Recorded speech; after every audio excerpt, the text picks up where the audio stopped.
ओम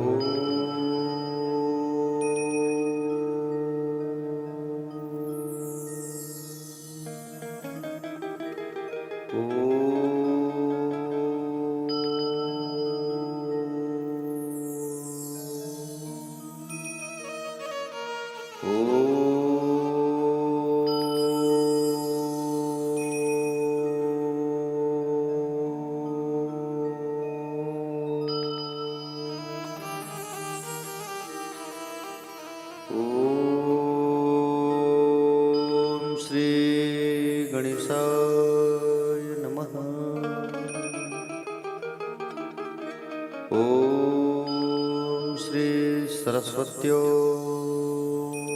नमः। ओम श्री गुरु चरण कमलेभ्यो नमः। ओम श्री उमा महेश्वराभयो नमः। ओम स्त्रमात्रपेत्र चरण कमलेभ्यो नमः। ओम श्री राजीवलोचनाय नमः। ओम श्री कुलेश्वराय नमः।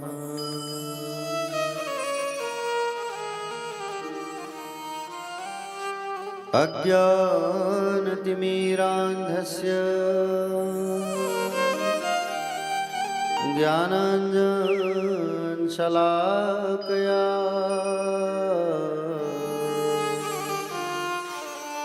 चक्षुरुन्मिलितमये तस्मै श्री गुरुवे नमः। यत्कीर्तिस्तिलकायते त्रिभुवने तापत्रयोन्मूलिनी यद्वाक्यामृतजीवनिह जनयते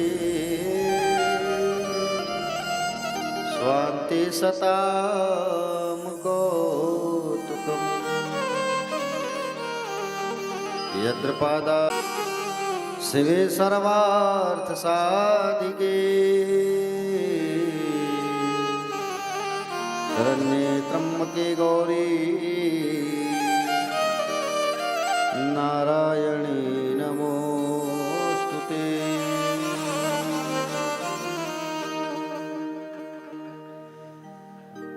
बोले भगवती मैया की जय। आइए हम सब जो है माँ जगदम्बा की बड़ी प्यारी स्तुति मिल करके तो उसके बाद जो है आगे कथा पर प्रवेश करेंगे। जय भगवती देवी नमो वरदे, जय पाप विनाशिनी बहुफल। जय भगवती देवी नमो वरदे, जय पाप विनाशिनी बहुफल दे। जय सोमन शोभ कपाल धरे, मणि सोम कपाल धरे। परमानि तु देवी नारायणी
वांछित दायिनी सिद्धि करे। जय वांछित दायिनी सिद्धि करे। जय भगवती देवी नमो वरदे। जय भगवती देवी नमो वरदे। जय पाप विनाशिनी बहुफल दे। जय पाप विनाशिनी बहुफल दे। जय पाप विनाशिनी बहुफल दे। जय पाप विनाशिनी बहुफल दे। जय पाप विनाशिनी बहुफल दे। जय पाप विनाशिनी बहुफल दे। एतद्व्यास्तृतं स्तोत्रं या पठन्यतः शुचि गृहं वा शुद्धभावेन प्रीता भगवती सदा। बोले श्रीमद्देवी भागवत महापुराण की जय शीतला मैया की जय जगदम्बे मात की जय शैलपुत्री मैया की जय ब्रह्मचारिणी मैया की जय ज्वाला मैया की जय महामाया मैया की जय श्री सीताराम जी भगवान की जय लाल भैरव जी महाराज की जय काल भैरव जी महाराज की जय श्री बाके बिहारी लाल की जय प्यारे प्यारे ब्रज किशोर श्यामा प्यारे की जय पूज्य अपने अपने माता पिता की जय पूज्य अपने अपने श्री गुरुदेव भगवान की जय संत समाज की जय। कथा पंडाल में विराजमान सभी भक्तजन आदरणीय जन सम्मानीय जन करुणामय ममतामय वात्सल्यमय माताएं शक्ति भक्ति स्वरूपा सभी प्यारे प्यारी माताएं पिता तुल्य गणमान्य जन युवा भाई बहन छोटे छोटे भाई बहन दूर दूर से पधारे हुए सभी भक्त अनुरागी भक्तजन समस्त भिंड ग्राम के प्यारे प्यारे भक्तगण आप सभी का व्यासपीठ से हार्दिक वंदन स्वागत अभिनंदन। आप सबको सादर सीताराम जय श्री कृष्ण और जय श्री राधे। आइए हम सब जो है कथा में प्रवेश करें उसके पहले हम सब जो है 2 मिनट माँ भगवती का आराधना करते हैं उसके बाद कथा पे आगे प्रवेश करेंगे। बोलिए जगदम्बे मात की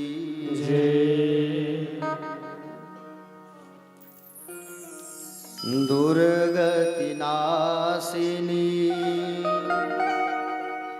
दुर्गा जय जय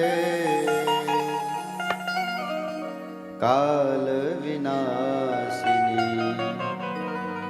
काली जय दुर्गति नाशिनी दुर्गा जय जय काल विनाशिनी काली जय जय दुर्गति नाशिनी दुर्गा जय जय दुर्गति नाशिनी दुर्गा जय जय काल विनाशिनी काली जय काल विनाशिनी काली जय जय।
दुर्गति नाशिनी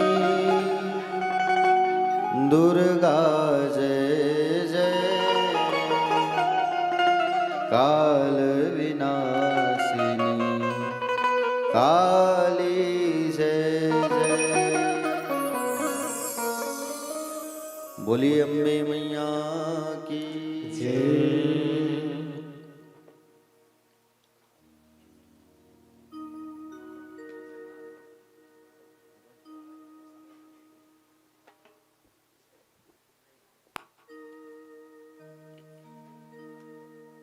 तो कल हम लोग कहाँ पहुंचे थे कथा में?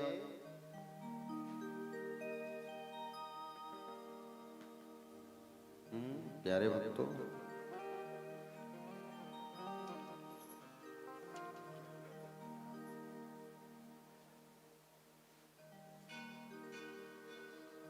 परीक्षित जी की मुक्ति हुई और उनके पुत्र जन्मेजय जी जो है व्यास जी से सुंदर कथा पूछने लगे। आइए उसी कथा को आगे बढ़ाते हैं प्यारे भक्तगण। तृतीय स्कंद में हम लोग पहुंच चुके हैं देवी भागवत के, 2 स्कंद पार कर चुके हैं। देखो, सौनक आदि ऋषियों ने सुत जी महाराज से पूछा और जन्मेजय जी ने व्यास जी से पूछा। सारी सृष्टि की उत्पत्ति संबंध सारी बातें आप मुझे बताइए प्रभु। जन्मेजय जी की बातों को सुन करके व्यास जी ने कहा, हम आपको सृष्टि के मूल कारण कौन है, सृष्टि की उत्पत्ति करता, सृष्टि निर्माण कैसे हुआ, ये सब हम आपको आइए रसपान कराते हैं। व्यास जी ने कहा, यही प्रश्न एक बार मेरे द्वारा श्री नारद जी से किया गया था, तो नारद जी ने मेरी शंका को दूर करते हुए, शंका का समाधान जो है करते हुए कहा। नारद जी ने कहा कि बोले, एक बार यही प्रश्न मैं अपने पिता ब्रह्मा से किया था कि सृष्टि का मूल कौन है, सृष्टि के सृजनकर्ता, सृष्टि के आधार कौन है, यह बात जो है पूछने लगे। प्यारे भक्तगण, ब्रह्मा जी ने मेरे इस प्रश्न का उत्तर देते हुए कहा था कि हे पुत्र, इस संसार का मूल कारण भगवती महामाया है। संसार के मूल कारण कौन है? भगवती महामाया ही मूल है। इस जगत में महाप्रलय था, पहले चारों तरफ जल ही जल था और कुछ भी नहीं था। क्या था? जोर से बोलो। पानी ही पानी था, कहीं भूमि दिखाई पड़ ही नहीं रही थी। ब्रह्मा जी कहे नारद को, मैंने 1000 वर्षों तक अपने मूल को खोजने का प्रयास किया, 1000 वर्षों तक मैंने प्रयास किया। ब्रह्मा जी कह रहे हैं कि मेरी उत्पत्ति कहां से हुई है, कैसे हुई है। हा? प्यारे भक्तगण, किंतु जब मूल नहीं मिला तो मेरे कान में आकाशवाणी सुनाई पड़ी। ब्रह्मा जी कहने लगे, तब तब तब तब तब तब मैंने हजारों वर्ष तक तपस्या की। इसके बाद आकाशवाणी हुई। आकाशवाणी हुई, सृष्टि करो। तो मैंने सृष्टि प्रारंभ करना चाहा, लेकिन उसी समय मधुकैटभ नाम के दैत्य उत्पन्न हुए। मैं उनको देखकर मैं भगवान नारायण की शरण में चला गया। भगवान नारायण ने योग माया के वशीभूत हो विश्राम कर रहे थे, तब मैंने भगवती की आराधना की, माँ जगदम्बा की मैंने आराधना की और उनके आशीर्वाद से ही भगवान की योग निद्रा जो है खुल गई। उनके आशीर्वाद से ही योग निद्रा भंग हुई। तब नारायण ने युद्ध करके मधुकैटभ का संहार किया। भगवान विष्णु ने 5000 वर्ष तक खूब युद्ध किया और दोनों दैत्यों का वध किया, मधुकैटभ का। कल मैंने बताया था आप लोगों को कथा में। तब उस भगवती की आज्ञा पाकर मैंने सृष्टि पालन और संहार कार्य शुरू किया। स्वेदज, अंडज, पिंडज, उद्भिज, चारों प्रकार के अनेक प्रकार का प्रजाओं का सृजन किया। भगवती से उसी समय आकाश से कृपा में एक दिव्य विमान प्रकट हुआ। हम तीनों उस विमान में बैठे, ब्रह्मा, विष्णु और महेश। ब्रह्मादिक देवताओं का दर्शन किया, जो हमारे ही जैसे सब देव हम सबको दिखाई पड़ रहे थे। जब हम सामने जब गए, तब सामने एक सुंदर पलंग पर बैठी मां भुवनेश्वरी का दर्शन हुआ, और भुवनेश्वरी मैया का सुंदर दर्शन हुआ। भगवती के ज्योति से हमें समस्त पद नख का दर्शन हुआ। जैसे यशोदा को श्री कृष्ण ने मुखमंडल पर पूरे ब्रह्मांड का दर्शन करा दिया था, जैसे रामचंद्र जी ने कौशल्या को पूरे ब्रह्मांड का दर्शन कराया था, उसी प्रकार हमने भी माँ के उस नखाग्र पर नख का दर्शन हुआ। पूरे ब्रह्मांड का दर्शन हो गया हम सबको। जैसे ही भगवती के सम्मुख हम लोग गए, तो हम तीनों स्त्री बन गए।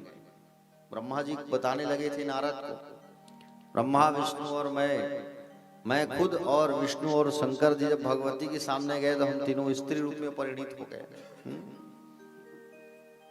तब विष्णु जी कहते हैं कि हे भगवती, आपको नमस्कार है। आपके तेज से संसार उत्पन्न हुआ है और प्रलय काल में आप में ही समा जाएगा। आपके प्रभाव को हम कैसे जान सकते हैं? हम त्रिदेव आपकी प्रभाव को कैसे जान सकते हैं? माँ जगदम्बा ऐसा सुंदर कहने लगे। यही बात है कि हम आपके चित्त को अपने मन पर बसा करके रखे हुए हैं प्रभु मैया, और हम आपके सदैव आपकी कीर्तन हम सदैव करते हैं। नमो देवी महाविद्ये नमामि चरणौ तौ, सदा ज्ञान प्रकाश में देहि सर्वार्थ दशिवेह। इस प्रकार विश्व का मूल कौन है? माँ भगवती है, और भगवती मैया से ही सारे सृष्टि का उत्पत्ति हुआ है। ब्रह्मांड की उत्पत्ति हुई है, सारे सृष्टि का तो छोड़ो, है कि नहीं?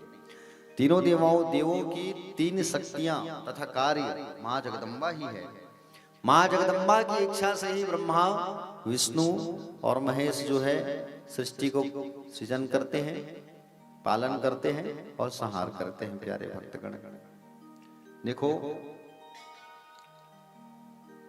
माँ जगदम्बा की जब आराधना तीनों देवों ने किया, माँ प्रसन्न होकर के कहती है, माँ भगवती जो है, माँ पराम्बा, माँ जगदम्बा जो है प्रसन्न होकर के क्या कहती है? माँ जो है कि मैं और परब्रह्म सदा एक ही हैं। मैं और परब्रह्म सदा एक ही हैं। केवल सृष्टि रचना के कारण भेद प्रतीत होता है, क्योंकि बिना भेद के सृष्टि नहीं हो सकती, लेकिन हम सब एक ही हैं। ये माँ जगदम्बा ने कहा। सदैकत्वं न भेदोस्ति सर्वदेव ममास्य च, गिरा अर्थ जल विचिसम कहियत भिन्न न भिन्न। यार भक्तगण, मैं ही इस जगत में व्यापक रूप से विद्यमान हूँ, मैं ही सृष्टि में बसी हुई हूँ। संसार में जितने भी पदार्थ हैं सब मेरे ही रूप है। ये माँ भगवती ने कहा। क्या कहा? संसार में जितने भी पदार्थ हैं सब मेरे ही हैं। मनुष्य के निर्बल हो जाने पर विष्णुहीन या शिवहीन कोई नहीं कहता। जब आदमी निर्बल हो जाता है तो क्या कहते हैं? शक्तिहीन हो गया वो आदमी। ऐसा कहते हैं नहीं, अरे शक्ति नहीं है उसके पास, शरीर में ताकत नहीं है, ऐसा कहते हैं ना हम। उसी प्रकार मुझ शक्ति से अलग होकर आप सृष्टि नहीं कर पाएंगे। भगवती ने कहा, हे ब्रह्मा जी, मैं आपको महातत्वत्व देती हूँ, आप इसे ग्रहण करें। इससे अहंकार उत्पन्न होगा और मैं आपको पत्नी के रूप में यही शक्ति देती हूँ। इनका नाम होगा महासरस्वती। क्या कहा? महासरस्वती होगा। और आप सत्य लोग जाएं और पूर्व कल्प की भांति पुनः सृष्टि का निर्माण प्रारंभ करें। आप सदा मंगल करने वाली महालक्ष्मी को स्वीकार करें। ये महालक्ष्मी जो है सभी मनोकामनाओं को पूर्ण करने वाली है।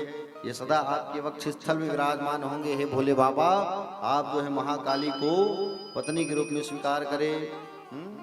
कैसा सुंदर कहने लगे। नारद जी भगवती की महिमा सुन करके प्रसन्न हो गया। पिता ब्रह्मा से उन्होंने फिर से प्रश्न किया। क्या कहा? हे पिताजी, मुझे आगे और देवी की महिमा का सुंदर रसपान कराइए। ब्रह्मा जी ने कहा, हे नारद, निर्गुण का कोई रूप नहीं है, निर्गुण का कोई रूप नहीं है, उसे इन आंखों से नहीं देखा जा सकता। मां जगदम्बा को अनुभव करो। अनुभव से जानने की हम कोशिश कर सकते हैं। इनको पुरुष एवं प्रकृति भी कहते हैं और दो अजन्मे और अविनाशी भी है।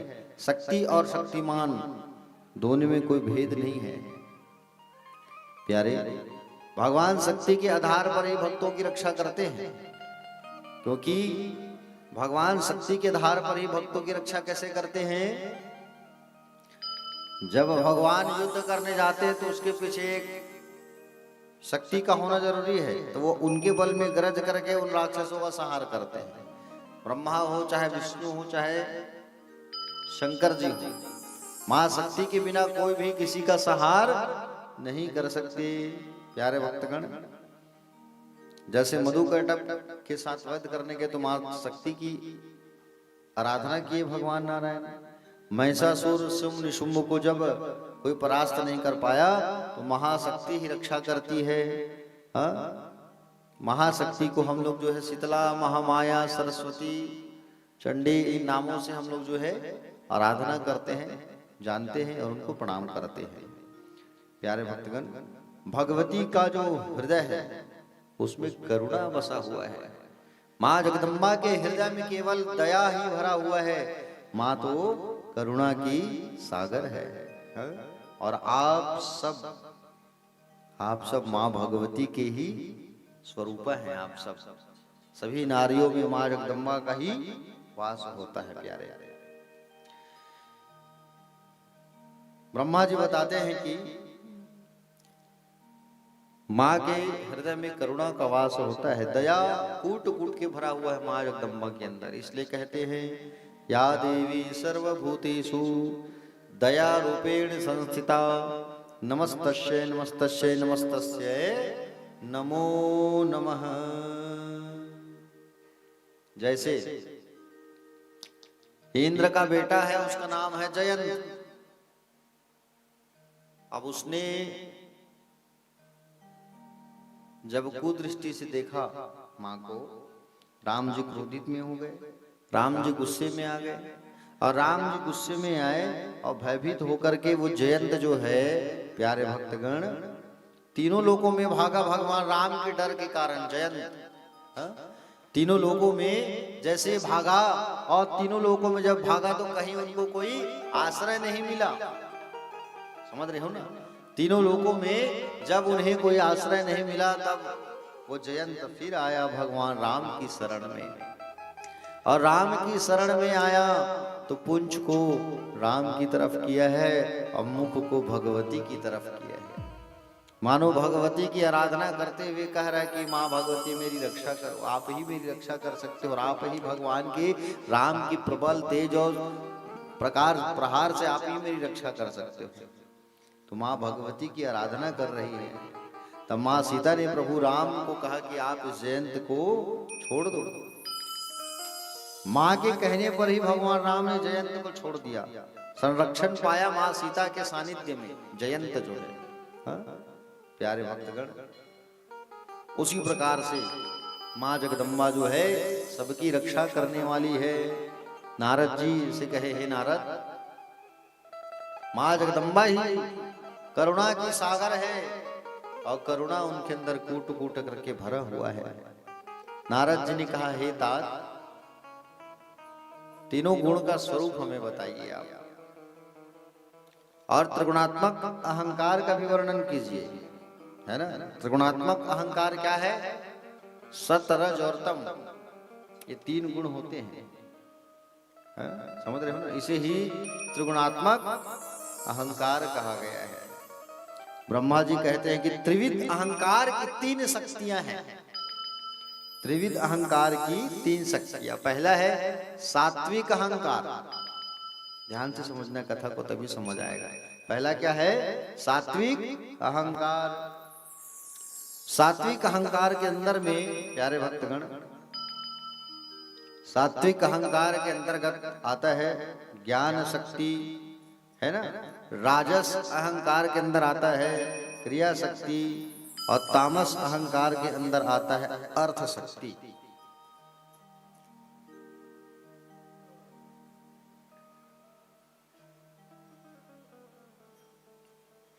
सत, रज और तम तीन शक्तियां होती हैं। सत, रज और तम, ये तीन शक्तियां होती है प्यारे, है ना। प्यारे भक्तगण, सात्विक अहंकार जो है उसके अंदर ज्ञान शक्ति है, राजस अहंकार है उसके अंदर क्रिया शक्ति है, तामस अहंकार के अंतर्गत अर्थ शक्ति है। समझ रहे होंगे? तामसी अर्थ शक्ति से पंच चीज जो उत्पन्न हुआ है, शब्द, स्पर्श, रूप, रस और गंध, है ना। शब्द, स्पर्श, रूप, रस और गंध ये उत्पन्न हुए हैं। राजसी क्रिया शक्ति से पंच ज्ञानेंद्रियां और पंच कर्मेंद्रियां, वाणी, हाथ, पैर, गुदा, गुह्यांग और प्राण, अपान, व्यान, समान, उदान, रसना, नेत्र, नासिका, ये पांच वायु उत्पन्न हुई है। सात्विक कहा गया है ज्ञान शक्ति को, है ना। सात्विक कहा गया है किसको? ज्ञान शक्ति को कहा गया है सात्विक। प्यारे भक्तगण, इन इंद्रियों के अधिष्ठात्री देवताओं को प्राकट्य हुआ। ब्रह्मा जी कहते हैं कि हितात, आपको गुणों को समझा कर कहता हूं, ध्यान से सुनना। यह अत्यंत महत्वपूर्ण अवस्था कही गई है, इन तीनों को समझना। सत्व गुण ज्ञान, प्रमा, शांति, संयम, ध्यान और भक्ति और भावना को प्रकट कर, ठीक है। यह गुण मानसिक स्थिति को संतुलन और शांति की ओर प्रवृत्ति करता है। ज्ञान और संवेदनशीलता की स्थिति को संकेत करता है। इसका वर्ण, इसका रंग होता है श्वेत, सत्वगुण का, है ना। प्यारे भक्तगण, देखिए आप लोग जो है मन में ये बात मत लाइएगा कि रस्सी को क्यों बांधा जाता है करके। एक घटना घट गई थी हमारे साथ में, तोड़गांव करके गांव है आरंग क्षेत्र में, वहां कथा चल रही थी ना, तो ऐसी वायर फैला हुआ था तो करंट लग गया था। और दूसरा चीज जो है लाइव चल रही है यहाँ, तो यहाँ कथा को आप लोग बस नहीं सुन रहे हैं, इस कथा को लाइव के माध्यम से हजारों व्यक्ति सुन रहे हैं। तो क्या है, आप लोग सामने पूजा करने आओगे तो कैमरा में आपका सिर दिखेगा, इसलिए इसको रस्सी को बांधा जाता है और कुछ कारण नहीं है। आप लोग जो यहाँ नीचे माँ जगदम्बा की पूजा कर सकते हैं, वहाँ लड्डू गोपाल जी को भी रखा गया है। हाँ, वायर बिखरा हुआ होता है ना, तो क्या है आप वायर से टकरा जाओगे, दिक्कत हो जाएगा, करंट लग जाएगा, इसलिए। और दूसरा चीज जो है लड्डू गोपाल जी को और माँ जगदम्बा की फोटो वहाँ रखी गई है, आप लोग वहीं पूजा कर लेना। और दूसरी बात में मुझे प्रणाम करने की, तो मैं जब नीचे आऊंगा तो आप लोग बिल्कुल प्रणाम कर लेना, ठीक है, कोई मनाही नहीं है। जब मैं आऊं और जाऊं उस समय आप लोग बिल्कुल प्रणाम कर सकते हो, ऐसा कोई दिक्कत नहीं है। पैर छू के हमारा प्रणाम कर सकते हो, आप लोग को दिक्कत नहीं उसमें। क्या है, बारी बारी से जैसे आप लोग आते हैं ना, तो मैं भी डिस्टर्ब हो जाता हूँ कथा में, इसलिए इसको बांधा गया है, इसको अन्यथा मत लेना आप लोग, ठीक है। चलो हाथ उठा के कहिए, बोल जयकारा सिर वाली द साचे दरबार की, बोलो भगवती मैया की। आइए भगवती मैया का सुंदर एक आराधना करते हैं, फिर कथा में आगे प्रवेश करेंगे।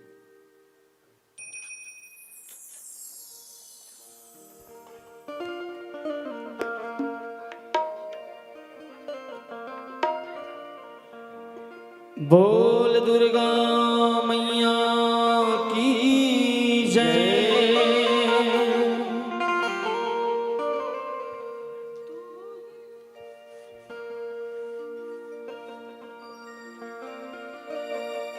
तू ही लासू मेरा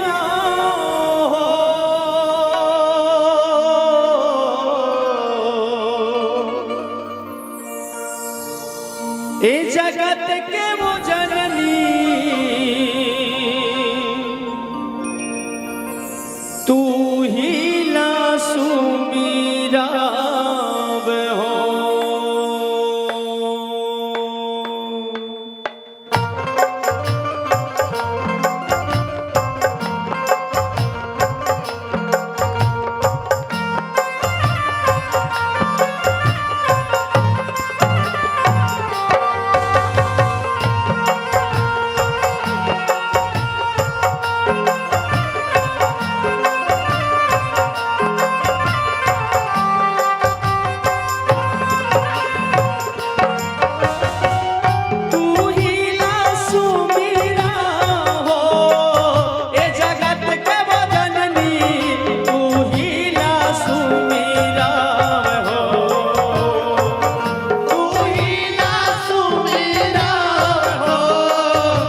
हीला सुमेरा हो ए जगत के वदनी तू हीला सुमेरा हो।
बोलिए जगदम्बा मैया की जय।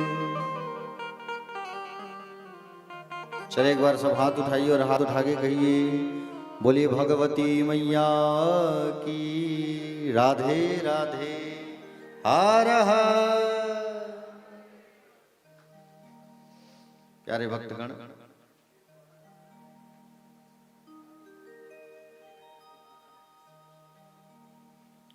ब्रह्मा जी बताए तीनों गुणों के बारे में, सत रज और तम। सात्विक जो गुण होता है उससे होता है ज्ञान, शांति, ध्यान, भक्ति। इनका वर्ण जो है श्वेत कहा गया है। दूसरी चीज रजोगुण। रजोगुण के अंदर आता है प्रवृत्ति, उत्साह, बेचैनी, लालसा, अव्यवस्थिता, इसको प्रकट करता है। इसका वर्ण है लाल, ठीक है। तीसरा जो गुण है वो है तमोगुण। तमोगुण के अंदर आता है अज्ञान, आलस्य, मोह, इसको प्रवृत्ति को, इस प्रवृत्ति को प्रकट करता है। ब्रह्मा जी कहते हैं हे नारद, ये गुण परस्पर विरोधी होते हुए भी एक दूसरे के सहायक होते हैं।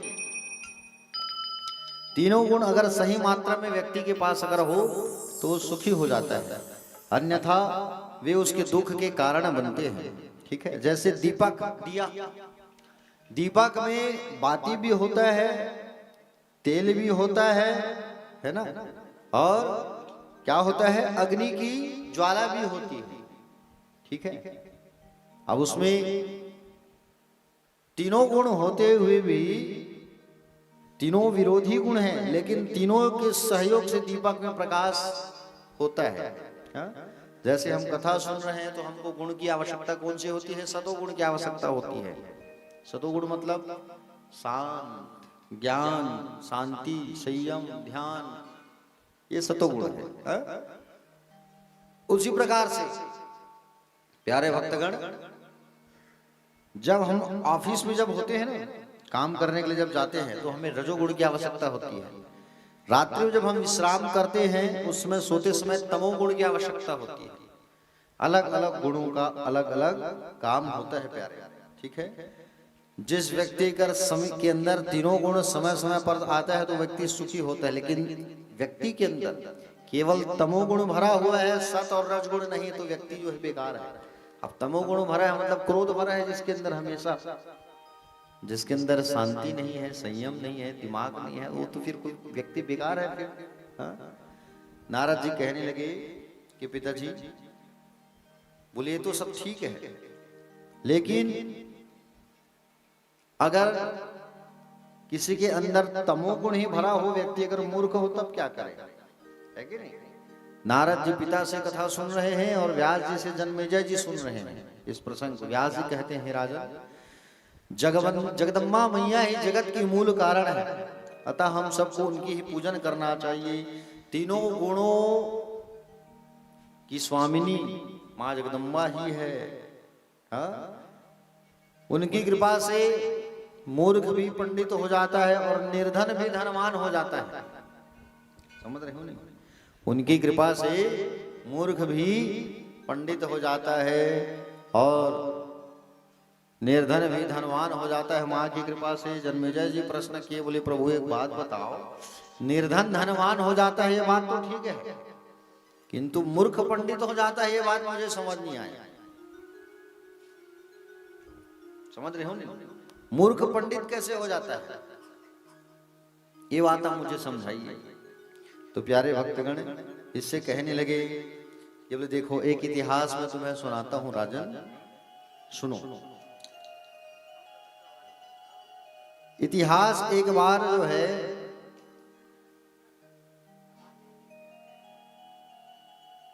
बड़ी प्यारी कथा है, ध्यान से सुनना, ठीक है। एक बार ऋषि मुनियों की जो सभा लगी हुई थी, उस पर जमदग्नि ऋषि ने पूछा लोमस ऋषि, और लोमस ऋषि को जब पूछा तो लोमस ऋषि जो है कहने लगे, बोले क्या कहने लगे, बोले सुनिए, देवदत्त नाम का एक ब्राह्मण रहता था। कौन रहता था? देवदत्त नाम का एक ब्राह्मण रहता था और वह निसंतान था, उसका कोई संतान नहीं था, ठीक है।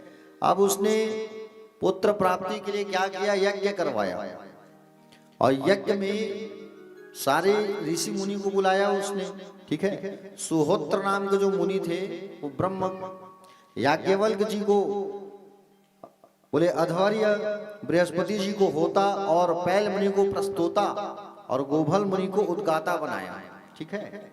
उद्गाता मतलब वेद का मंत्र बोलने वाला। सारी ऋषि मुनि को बुला करके यज्ञ करवाया, बोले एक मंत्र पढ़ो, एक आहुति डालो, एक व्यवस्था देखो, ऐसा देवदत्त ब्राह्मण देवता जो है। अब उसमें से क्या हुआ, गोभिल मुनि बड़े ज्ञाता, तो गोभिल मुनि जो है प्यारे मंत्र उच्चारण कर रहे थे, स्वर में गा रहे थे मंत्र को, और मंत्र को जब गा रहे थे स्वर में, तो श्वास जो है ले रहे थे, छोड़ रहे थे, गोभिल मुनि है ना।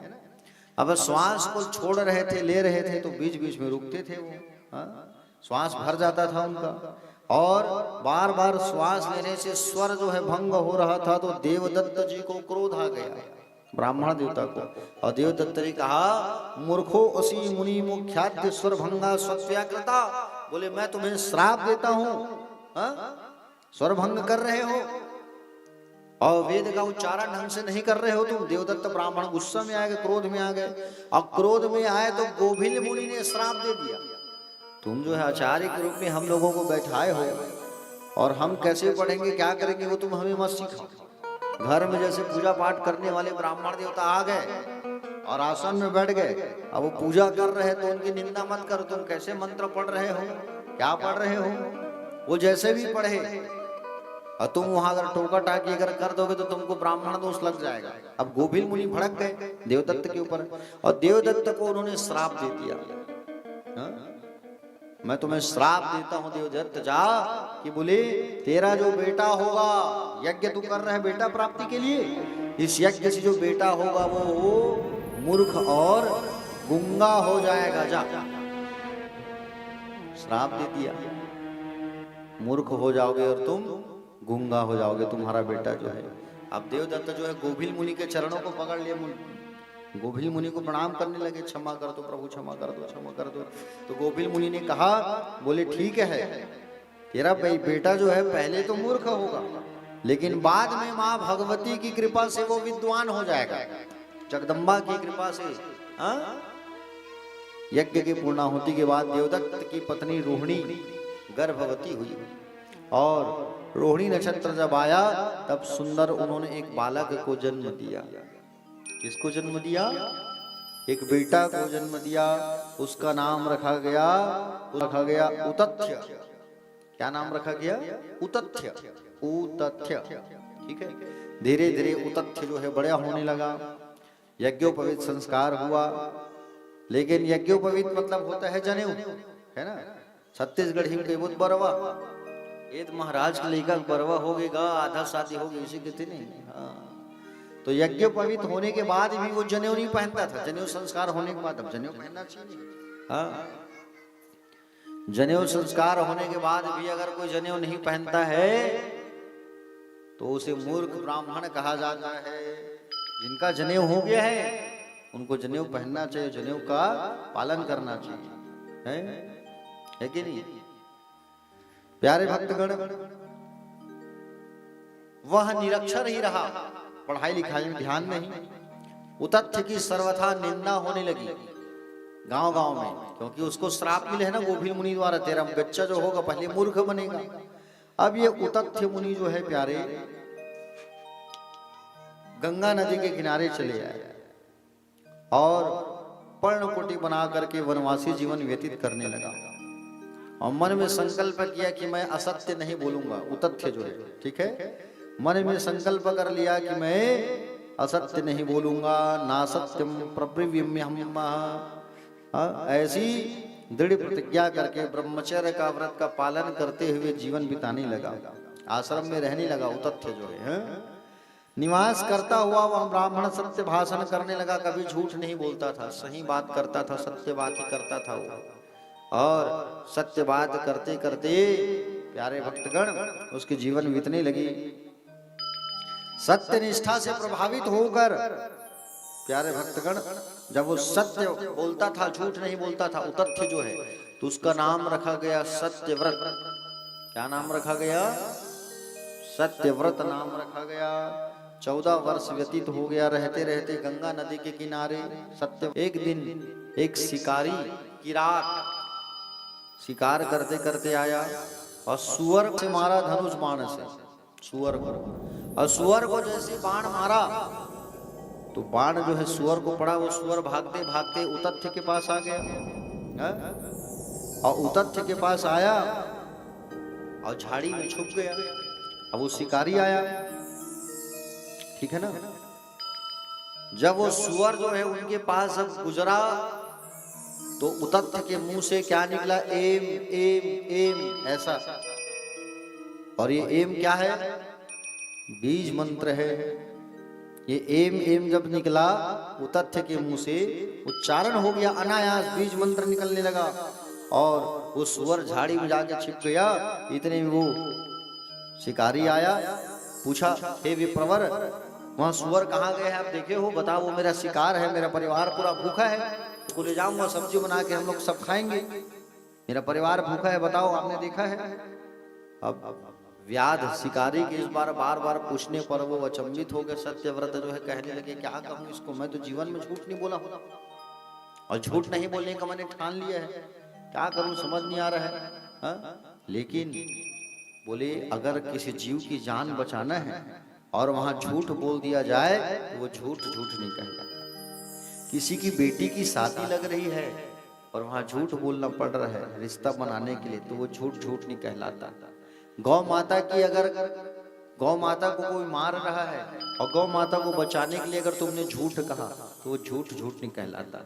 किसी की संपत्ति नष्ट होने वाली है, धरोहर परिवार उजड़ने वाला है, उसको बचाने के लिए झूठ कहोगे तो वो झूठ झूठ नहीं कहलाता। ऐसे जगह झूठ बोलोगे तो वो झूठ झूठ नहीं कहलाता। 7 से 8 जगह है ना। तो प्यारे भक्तगण, उसने देखा कि बोले जीव अगर मर जाएगा तो ये हिंसा का काम होगा। हा? मन में विचार करके इसने कहा, हे व्यास, जिस आंख ने देखा है वो बोल नहीं सकता, और जो वाणी बोलती है उसने देखा नहीं है। अतः हे व्यास, तुम मुझसे बार बार क्यों पूछ रहे हो?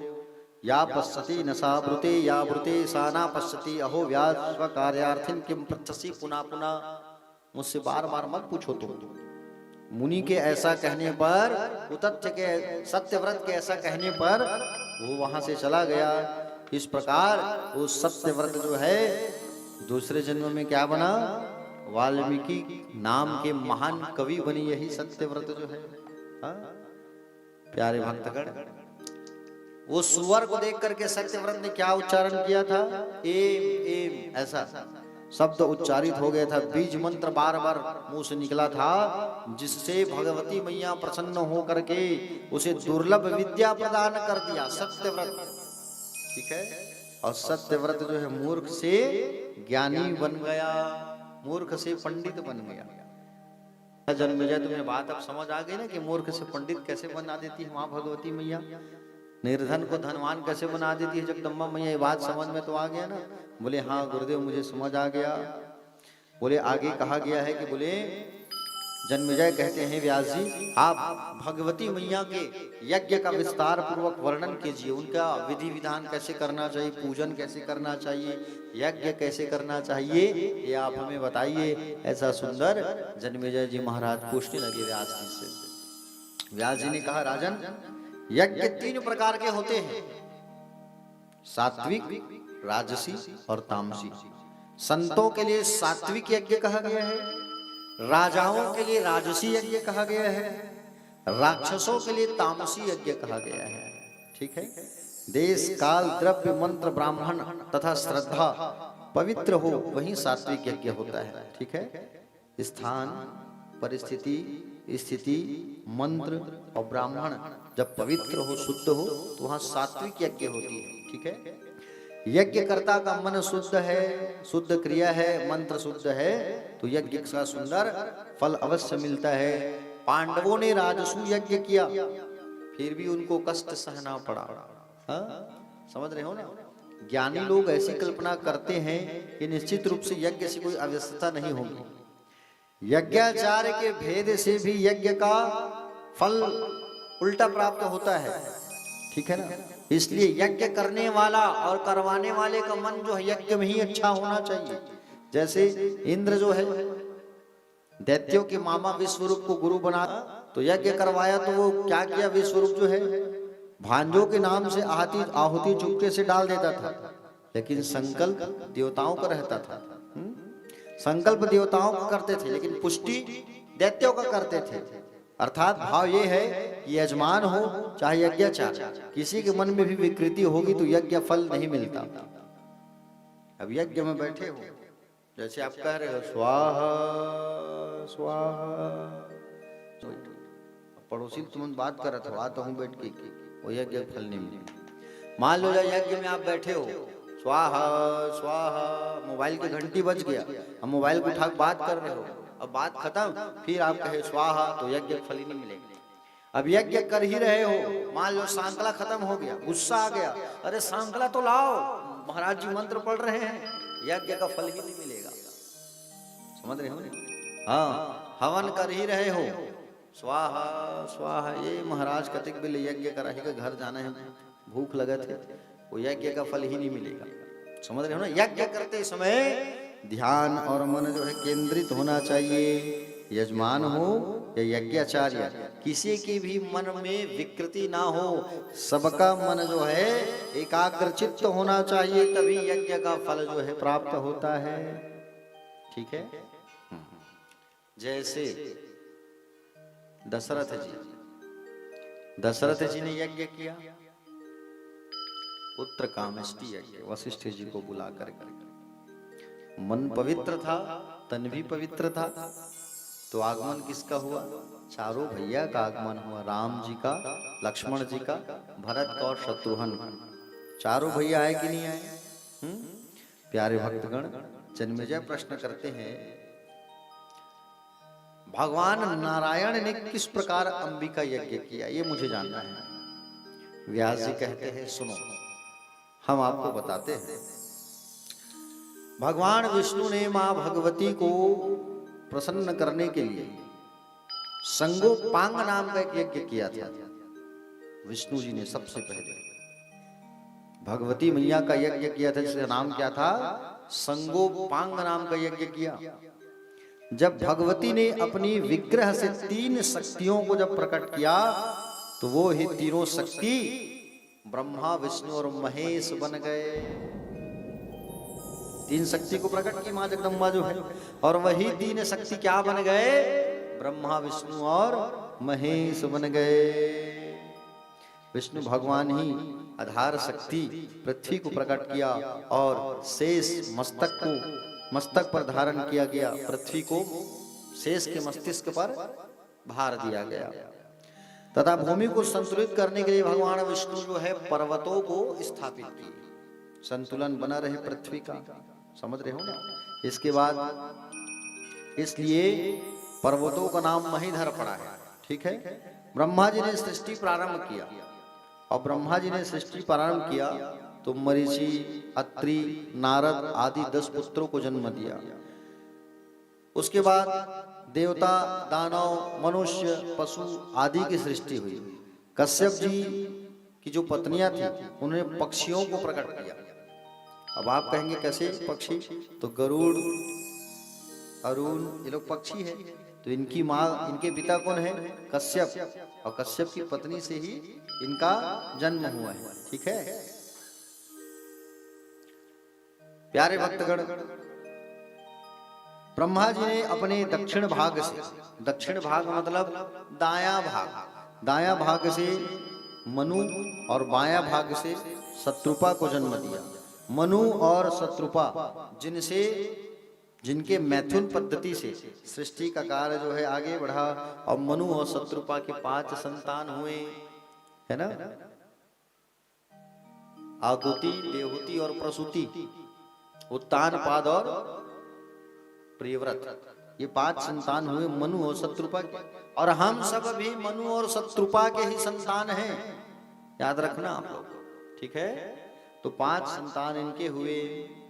भगवान विष्णु देवी लक्ष्मी के साथ वैकुंठ में रहने लगे, भगवान शंकर उमा के साथ कैलाश पर रहने लगे, सुमेरु शिखर पर दिव्य लोक बसाया गया, जिसे ब्रह्मलोक कहा गया। वहां ब्रह्मा जो है सरस्वती के साथ रहने लगे। एक बार की बात है प्यारे भक्तगण, दुर्वासा जी इंद्र द्वारा जब दुर्वासा की अवहेलना करने के कारण समस्त देवता श्रीहीन हो गए। कैसे हुआ था? एक बार की बात है, दुर्वासा जी महाराज भगवान नारायण से भेंट करने गए हुए थे, और भेंट करके जब आ रहे थे ना, तो उसी समय भगवान श्रीमन नारायण ने दुर्वासा को एक माला प्रदान किया।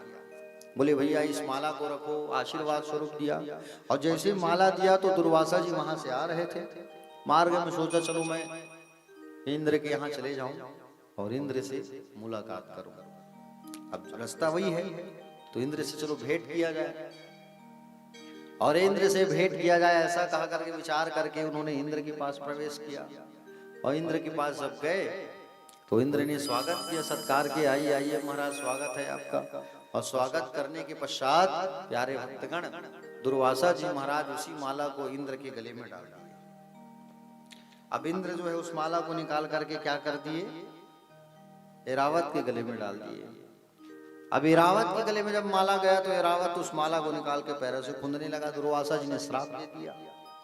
दुर्वासा जी ने श्राप दिया कि जा तुझे महान कष्ट का सामना करना पड़ेगा। इंद्र तुझे, तेरा जो संपत्ति है वो तुझसे दूर चला जाए, तू श्रीहीन हो जा। और उस हाथी को भी श्राप दे दिया कि तेरा गला जो है कट जाए। जा। अब दोनों चरणों में गिर गए कश्यप ऋषि के, महाराज कैसे होगा, क्या होगा, क्षमा करो हमारी अपराध। तो कश्यप ऋषि ने कहा, देखो इंद्र, तुम्हें भगवती की आराधना करना होगा, जगदम्बा की, तभी तुम्हारा मार्ग निकल सकता है। हाथी से कहा है, हाथी तेरा जो सिर कटेगा लेकिन वो पूजनीय हो जाएगा, वापस फिर तेरा सिर जुड़ जाएगा। तो इंद्र जो है माँ भगवती की आराधना किए। भगवती प्रसन्न होकर के कही कि तुम्हें समुद्र मंथन करना होगा, और समुद्र मंथन जब करोगे तभी तुम्हारी लक्ष्मी तुम्हारे पास वापस आएगी, और नहीं करोगे तो तुम श्रीहीन बने रहोगे। इंद्रलोक का जो वैभव है वो तुमसे दूर रहेगा। समुद्र मंथन करो। तो प्यारे भक्तगण, समुद्र मंथन करने के लिए सबसे पहले मंदराचल पर्वत के पास गए इंद्रलोक उठाने के लिए। और मंदराचल पर्वत के पास जब गए उठाने के लिए, लाने के लिए, तो मंदराचल पर्वत जो है नहीं उठ पाया, थक गए उठा के। तो भगवान नारायण ने भगवती की इच्छा से उनकी मदद किया कि तुम जाओ और पर्वत को ले आओ। तो भगवान नारायण जो है भगवती की इच्छा से उस पर्वत को उठाने के लिए लेने गए, और एक हाथ में उठा करके भगवान जो है उसे ला करके क्षीर सागर में रखे। अब क्षीर सागर में जैसे भगवान ने रखा तो प्यारे भक्तगण, वो पर्वत जो है डूबने लगा। मंदराचल जो है, तुरंत भगवान ने कच्छप का रूप धारण कर लिया, कछुआ अवतार धारण किया, और कछुआ का अवतार धारण करने के पश्चात पीठ पर उसको धारण कर लिया, कच्छप का रूप बना करके भगवती की इच्छा से उस मंदराचल पर्वत को। अब रस्सी का जरूरत है, तो रस्सी किसको बनाया जाए? तो रस्सी बनाने के लिए कहा गए, रस्सी बनाने के लिए कहा गया कि वासुकी नाग को लेकर के आओ। ये वासुकी नाग को जब लेकर के आओगे तभी वो जो है रस्सी का काम करेगा। जाओ, वासुकी नाग कहाँ रहते हैं पता है? वासुकी नाग, वासुकी नाग जो है प्यारे भक्तगण शंकर जी के गले में रहते हैं, है ना? हाँ, शंकर जी की पूजा करते हो नहीं आप लोग? और शंकर जी की पूजा करते हो, शंकर जी में जल चढ़ाते हो, शिवलिंग में जो सांप रहता है उसका ही नाम पता नहीं तो क्या मतलब जल चढ़ाने से है? कहीं ऐसा तो नहीं है कि एक लोटा जल और मन में छल है? अब लोटा में लोटा जल चढ़ा रहे हो, भगवान से कह रहे हो, भगवान बोले पड़ोसी का घर बन गया है, मेरा कब घर बनेगा? बोले कुछ तो कर दो, लोटा में लोटा जल चढ़ा रही हूँ। ऐसा जल चढ़ाने से भी कोई मतलब नहीं है। अरे कभी भगवान के नाम से भी पूजा किया करो, अपने नाम से तो आप करते हो, कभी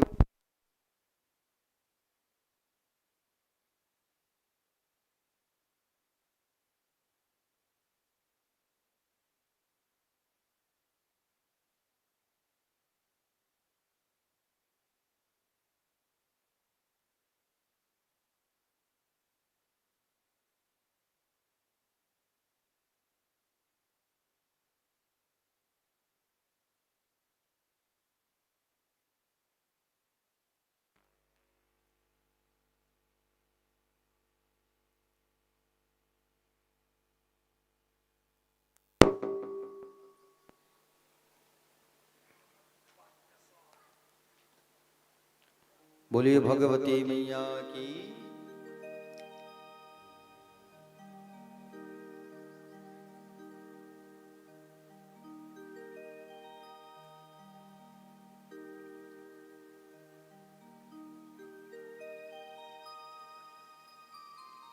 तो वासुकी नाग जो है कहाँ रहते हैं?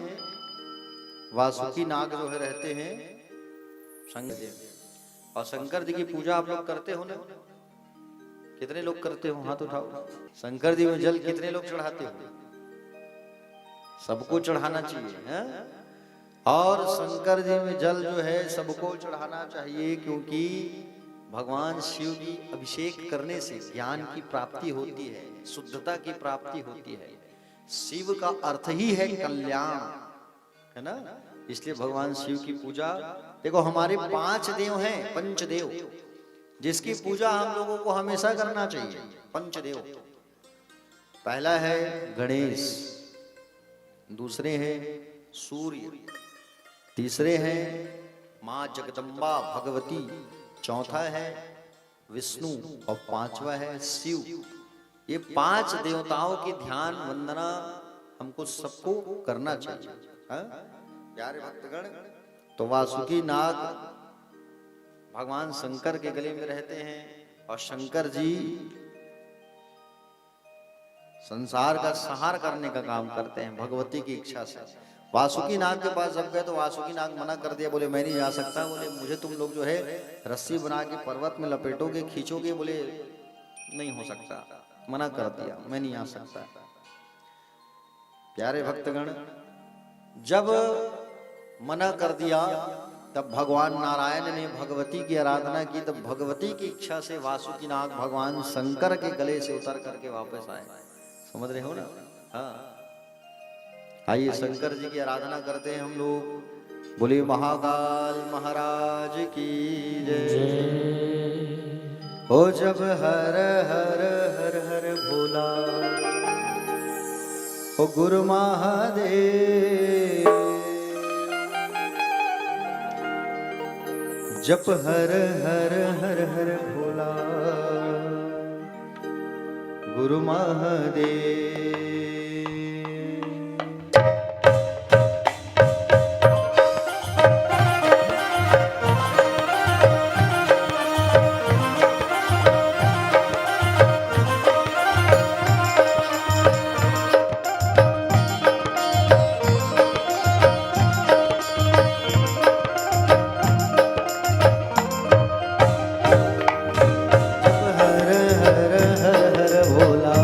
गुरु महादेव, जप हर हर हर भोला, गुरु महादेव, हर हर हर हर भोला,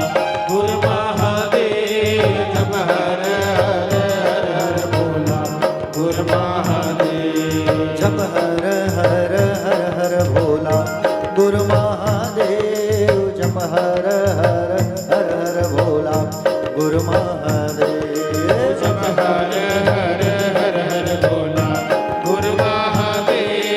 जप हर हर हर हर भोला, गुरु महादेव।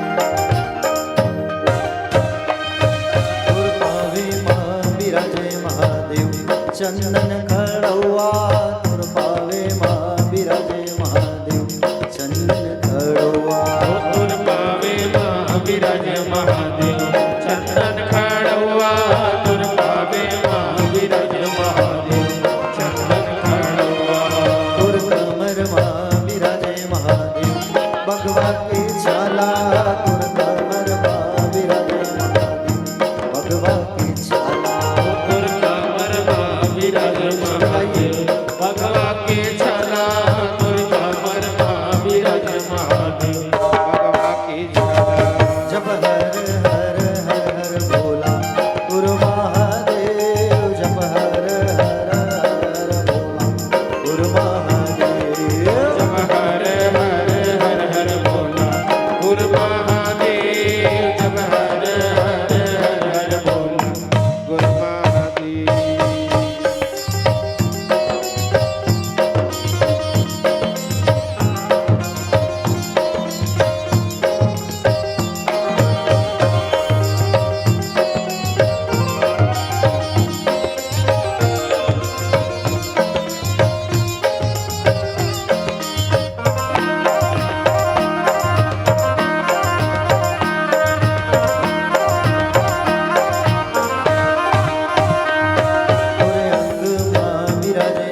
भभूति तुर अंग महाविराज महादेव अग्र भभूति तुर गला महाविराजे महादेव सरपन की माला तुर गला महाविराजे महादेव सरपन की माला तुर गला महाविराज महादेव सरपन की माला तुर गला महाविराज महादेव सरपन की माला जब हर हर हर हर बोला गुरु महादेव जब हर हर हर बोला गुरु महादेव जब हर हर हर हर बोला गुरु महादेव जब हर हर हर हर बोला गुरु महादेव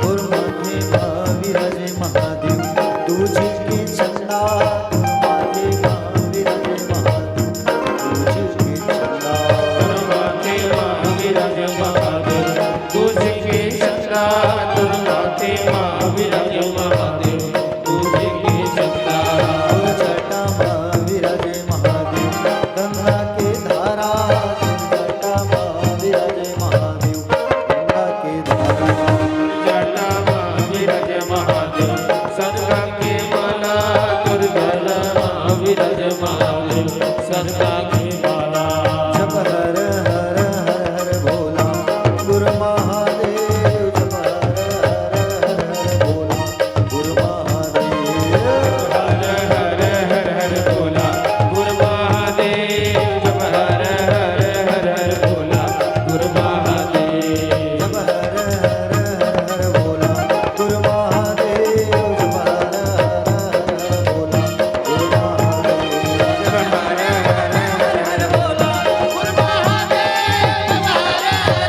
हर बोला गुरु महादेव हर हर हर बोला गुरु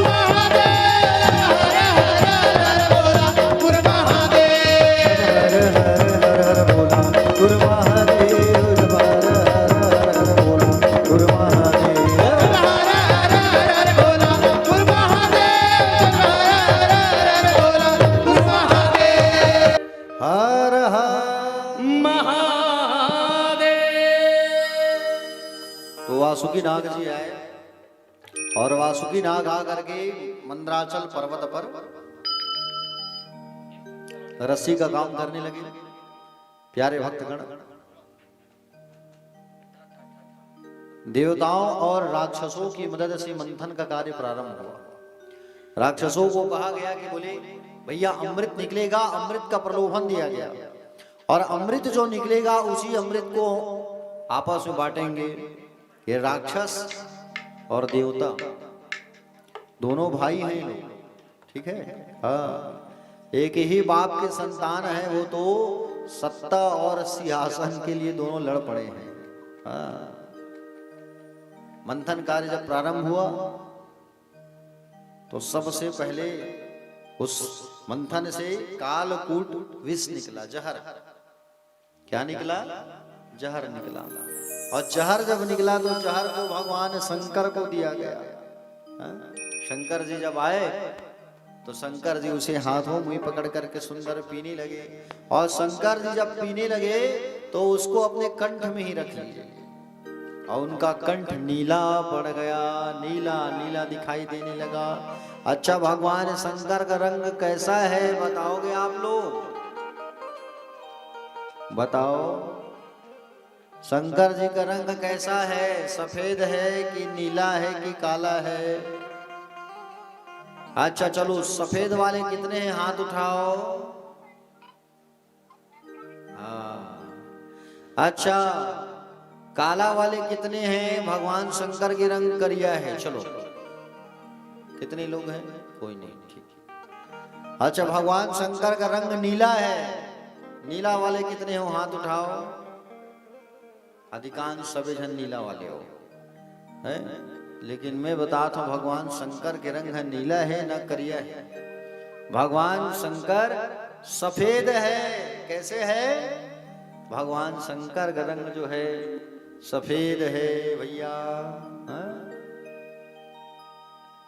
भगवान का जो रंग है वो श्वेत है, सफेद है। इसलिए तो कहते हैं, क्या कहते हैं? कर्पूर गौरम करुणावतारम संसार सारम भुजगेन्द्रहारम सदा वसन्तं हृदयारविन्दे भावं भवानी सहितं नमामि। कपूर के समान गोरे हैं भगवान शंकर। कर्पूर गौरम करुणावतार, जो करुणा के अवतार हैं। भुजगेंद्र हारम, भुजंग मतलब होता है सांप, हारम मतलब हार, जो सांपों का हार पहने हैं। सदा संतम हृदयार विंदे, जो सबके हृदय में है। भवम भवानी, जो भवानी के पति हैं। सहितम नमामि, भवानी सहित उनको नमस्कार है, प्रणाम है। तो भगवान शंकर का रंग कैसा है? सफेद है, ठीक है। तो भगवान शंकर जी आए और जहर को पी गए, लेकिन हृदय में नहीं उतारे, कंठ में रखे, क्योंकि हृदय में कौन है? राम है, विष्णु है, उनको तकलीफ होगा। पुनः मंथन कार्य प्रारंभ किया गया, तो वहां से क्या निकला? वहां से चंद्रमा निकला। तो चंद्रमा को भगवान ने धारण कर लिया, नाम पड़ गया चंद्रमौली। पुनः मंथन कार्य चालू हुआ, तब वहां से कामधेनु गाय निकली। तो गाय को दिया गया किसको? ब्राह्मणों को, संतों को कामधेनु गाय। हम लोग भी वैसे ही करते हैं कि नहीं?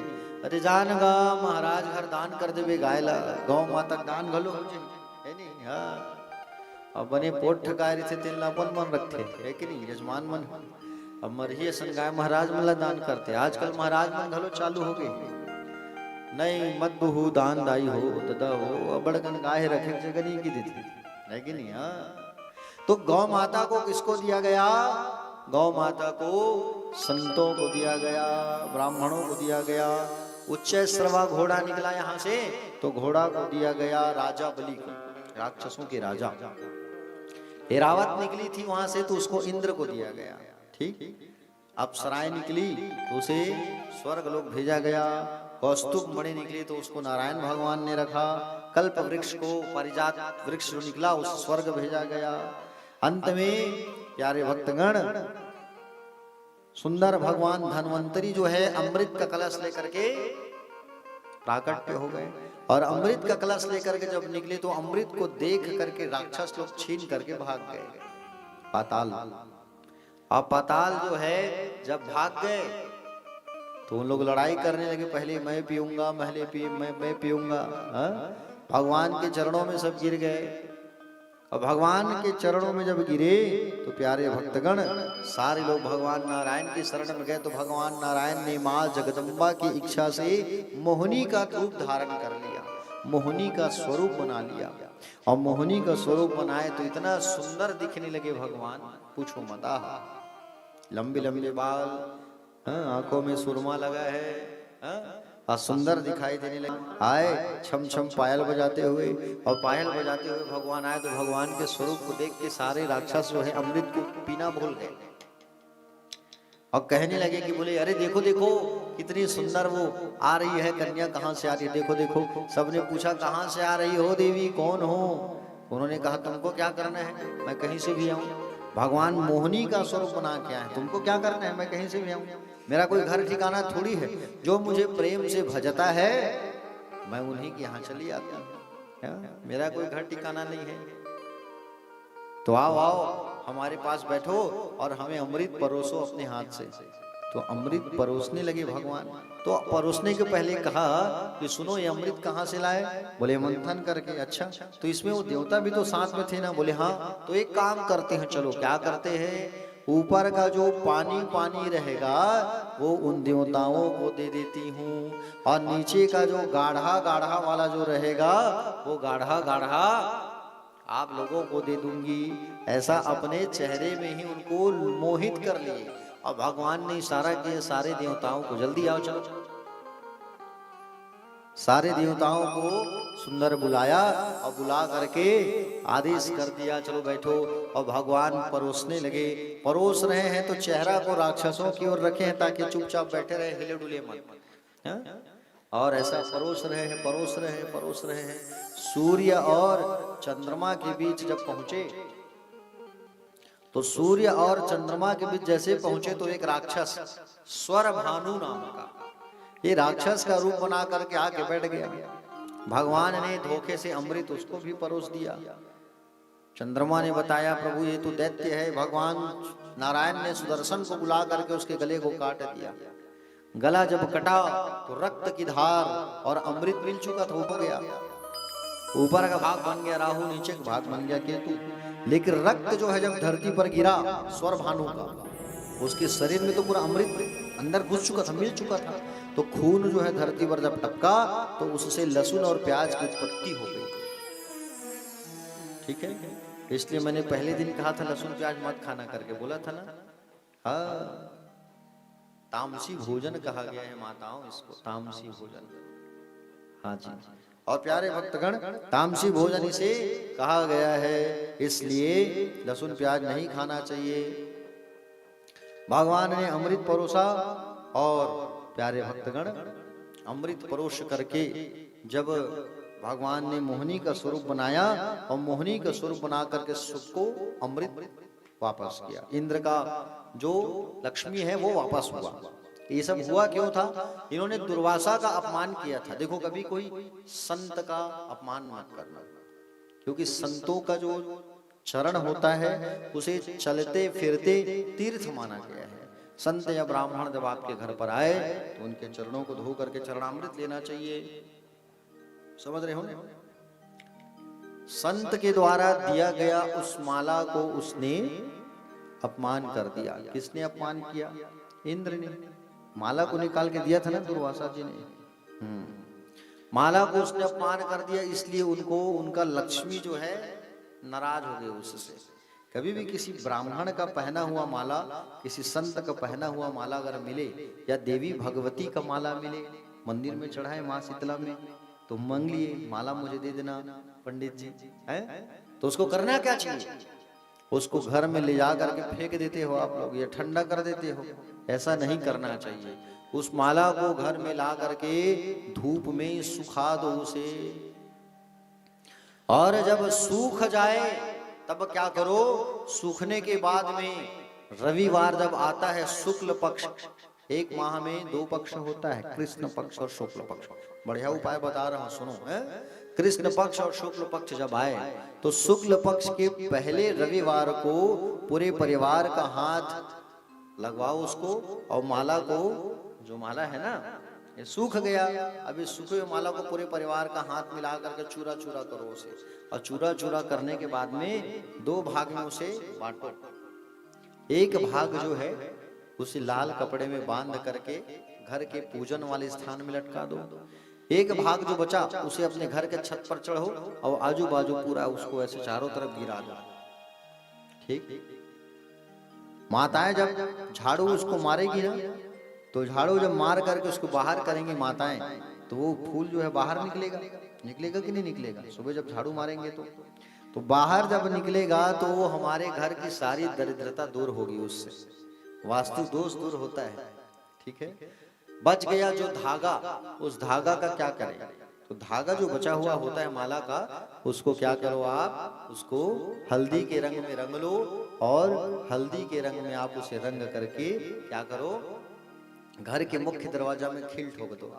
और घर के मुख्य दरवाजे में खील ठोकने के बाद उस धागा में 16 गांठ लगाओ आप। ठीक है, 16 देवियों का नाम लेके या 16 मातृका 16 देवी की जय ऐसा बोल के 16 गांठ उस धागा में लगाओ और घर के मुख्य दरवाजे में जो खिला ठोके हो उसमें आप जो उसको लपेट दो, हरिओम या ओम नमः चंडिकाय ऐसा कहा करके आप उसको लपेटो और 3 गांठ उस खिला में मार दो। आपके घर में कभी भी कोई बाहरी शक्ति का आगमन नहीं हो सकता, आपके घर में कभी दरिद्रता का आगमन नहीं हो सकता है। दरिद्रता कौन है पता है? ये दरिद्रा और लक्ष्मी दोनों बहन है। लक्ष्मी और दरिद्रता दोनों बहन है। जहां पर दरिद्रता निवास करती है वहां लक्ष्मी नहीं आती, और जहां लक्ष्मी रहती है वहां दरिद्रता नहीं आती। तो ये उपाय आप लोग जो है करना, ठीक है। एक दिन की बात है, भगवान श्रीमन नारायण को मणिद्वीप का स्मरण आया। मणिद्वीप एक स्थान है, मणिद्वीप। तो भगवान नारायण को मणिद्वीप का जब स्मरण आया प्यारे भक्तगण, तो भगवती अंबिका मैया के दिए मंत्र और शक्ति से प्रभु के मन में अंबिका यज्ञ करने का मन बना, और श्रीमन नारायण भगवान जो है मणिद्वीप में जाकर के यज्ञ करने का आयोजन किया। अंबिका मतलब भगवती, जगदम्बा, शीतला, दुर्गा, काली, वही है। सुंदर माँ अंबिका का यज्ञ करने का इच्छा जागा इनके अंदर, विष्णु जी के अंदर।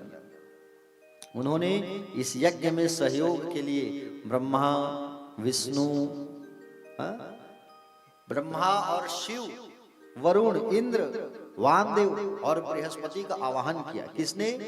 भगवान नारायण ने। और सुंदर आवाहन करके बुलाया और सुंदर विशाल वेदियों का मंडप निर्माण किया गया, और 27 ब्राह्मणों ने सुंदर मधुर स्वर में अनंत आहुतियां दी, और सुंदर बीज मंत्र के पश्चात सब लोग माँ भगवती की आराधना करने लगे। बीज मंत्र से हवन करने लगे, और हवन और पूजन करने से माँ जगदम्बा जो है प्रसन्न होकर के प्रकट हो गई, और प्रकट होकर के माँ भगवती जो है आकाशवाणी करती है, हे भगवान विष्णु, आज से आप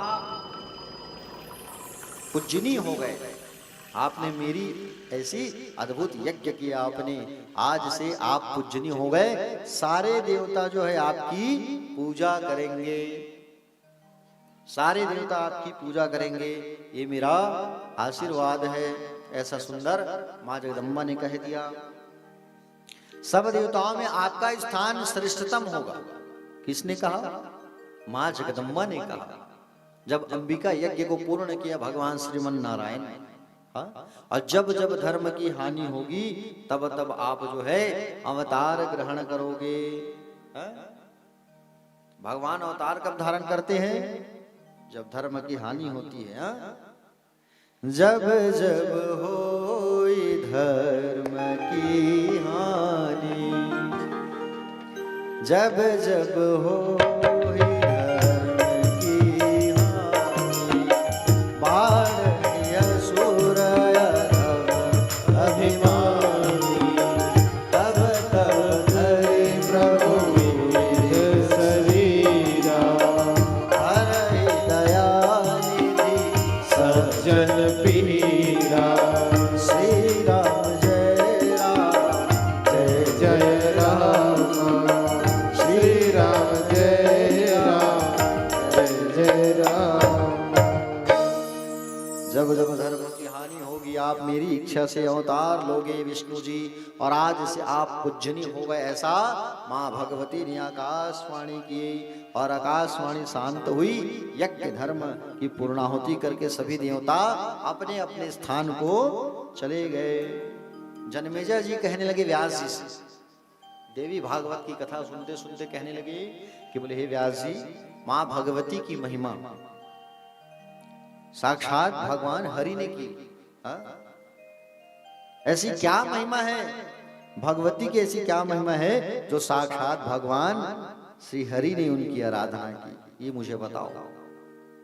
तो व्यास जी कहने लगे हे राजन, हे राजन, बोले यही प्रश्न एक बार देवताओं ने मां भगवती के प्रति किया था। ठीक है,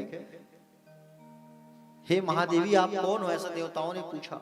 आपका स्वरूप क्या है? तब भगवती कहती है कि हे देवताओं, मैं ब्रह्म स्वरूप हूं, प्रकृति और पुरुष यह संसार मेरे द्वारा ही निर्मित है।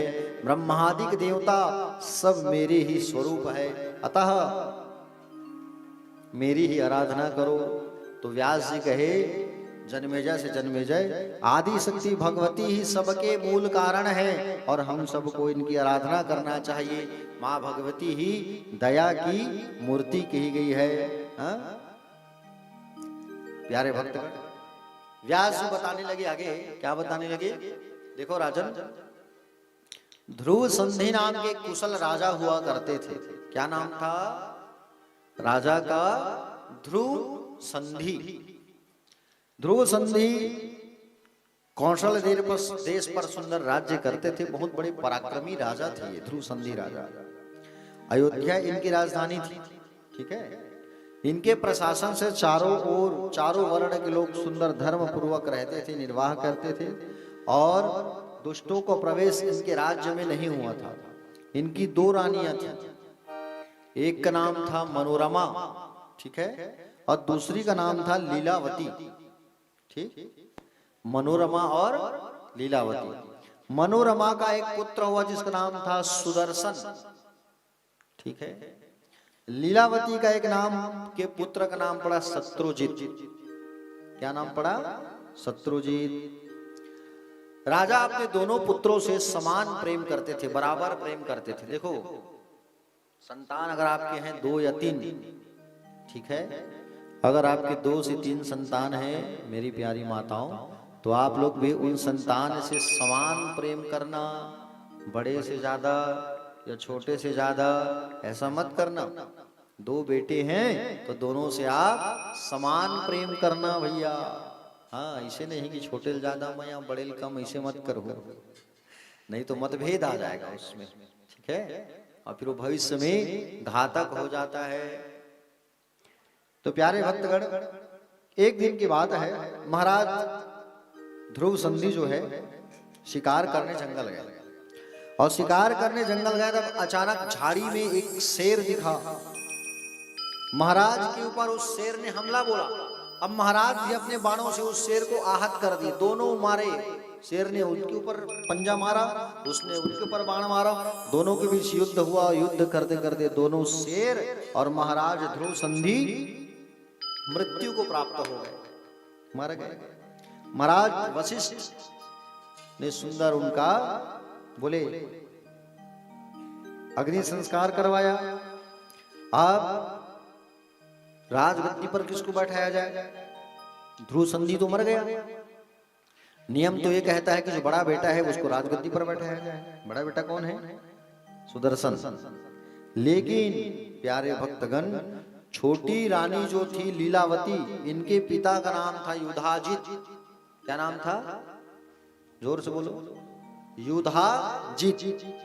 ये वहां पहुंचा, इसने खूब विरोध किया कि बोले सुदर्शन को राजगद्दी नहीं मिलना चाहिए, ठीक है। इसके बाद बड़ी रानी जो थी मनोरमा, मनोरमा के पिता कलिंग देश के राजा वीरसेन, ये भी आ गए और ये भी अपना पक्ष रखे कि नहीं भाई, मेरा नाती जो है राजा बनेगा, ये बड़ा है। जो लीलावती के पिता थे, है ना, युधाजित, ये शक्तिशाली थे, राजपाट इनका बड़ा था, पैसा वाला था। अब कलिंग देश का जो राजा था वीरसेन, ये थोड़ा सा कम था। तो इसने क्या किया कि बोले बल में जो भारी होता है उसको ही राजा बनाना चाहिए। अब हमारा बल ज्यादा है तो हम अपने पूरी बल अपने नाती को देंगे, राजा इनको बनाओ। अब लड़ाई हो गई, अब दोनों के बीच में विवाद बढ़ने लगा, युद्ध प्रारंभ हो गया। युद्ध प्रारंभ हुआ तो जो कलिंग देश के राजा थे वीरसेन, उसकी मृत्यु हो गई उस युद्ध में, ठीक है। युधाजित ने उनको मार डाला, वीरसेन परम गति को प्राप्त हो गया। मनोरमा ने विचार किया, युधाजित जो है मेरे पुत्र सुदर्शन और मुझे भी मार डालेगा, इसलिए हम क्या करते हैं। तो उन्होंने क्या किया, महामंत्री से परामर्श लिया और महामंत्री के से सुंदर उन्होंने परामर्श लेकर के एक दासी मंत्री विद्दल और अपने पुत्र सहित क्या किया, अपने पुत्र सहित अपने और एक मंत्री को लेकर के वहां से वो भाग गई, चली गई। डर समा गया, छोटी जो रानी उनके पिता हम सबको भी ना मार डाले, और उस जगह को छोड़ करके भाग गए। भागते भागते कहाँ चले गए? प्रयागराज। कहाँ गए? प्रयागराज। प्रयागराज में किनका आश्रम है? भारद्वाज मुनि का। अब भारद्वाज के आश्रम पर चले गए भैया प्रयागराज। अभी प्रयागराज आप लोग भी बिल्कुल जाओ अगर समय है। क्यों? क्योंकि वहां माघ का मेला लगता है, और माघ का जो मेला लगता है उस समय प्रयागराज में जा करके त्रिवेणी में स्नान करना चाहिए। गंगा में स्नान करने से पुण्य की प्राप्ति होती है। माघ के महीने में अगर आप जा करके वहां स्नान करते हो प्रयागराज में, तो क्या होता है प्यारे? हजारों कन्या दान करने का फल प्राप्त होता है। हजारों कन्याओं को कन्यादान करने का फल प्राप्त होता है।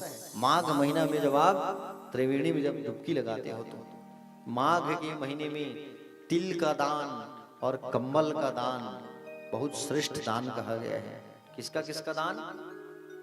कंबल का दान और तिल का दान जो है श्रेष्ठ कहा गया है प्यारे भक्तगण। तो माघ के महीने में तिल का दान और कंबल का जो दान है वो श्रेष्ठ दान कहा गया है।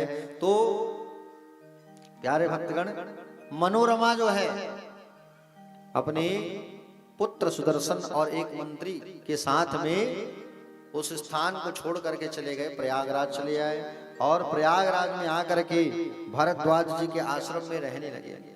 युद्ध समाप्त। ये जो अगरबत्ती है भैया उसको हटा दीजिए। ये जितना अगरबत्ती जल रहा है उसको मंदिर प्रांगण में लगा, वो भी अगरबत्ती को हटाओ। क्या है, धुआं आता है ना मंदिर में, उसको मंदिर में लगा दो। प्यारे भक्तगण, तो भारद्वाज जी के आश्रम में रहने लगे। कौन रहने लगे? जोर से बोलो। अब आप लोग जब तक नहीं बताओगे मैं कथा का आगे नहीं बढ़ाऊंगा। मुझे मालूम तो चलना चाहिए कि बोले हमारे श्रोता ध्यान से कथा सुन रहे हैं, है कि नहीं? चलो बताओ। भारद्वाज जी के आश्रम पर कौन गए? कौन गए बेटा बोलो? हाँ बहुत सुंदर। प्रत्येक जन्म में ही बता बिचारा है। एक जन परीक्षित, छोटे परीक्षित, हम ताली बजाओ छोटे परीक्षित पर। रानी मनोरमा और उनका पुत्र सुदर्शन वहां रहने लगे। प्यारे भक्तगण, युद्ध समाप्ति के बाद जो युधाजित था वो बहुत खोजा मनोरमा और सुदर्शन को मारूंगा ऐसा करके। बाद में मालूम चला कि प्रयागराज में जाके छुपे हैं, तो प्रयागराज में सेना लेकर के पहुंच गया। तो मनोरमा जो है भारद्वाज ऋषि के चरणों को पकड़ लेती है, बोले गुरुदेव हमारी रक्षा करो। बोले हम आपकी शरण में आए हैं, हमारी लाज बचाओ आप, और आप हमारी रक्षा नहीं करोगे तो कौन करेगा? ऐसा विचारधारा करने लगे।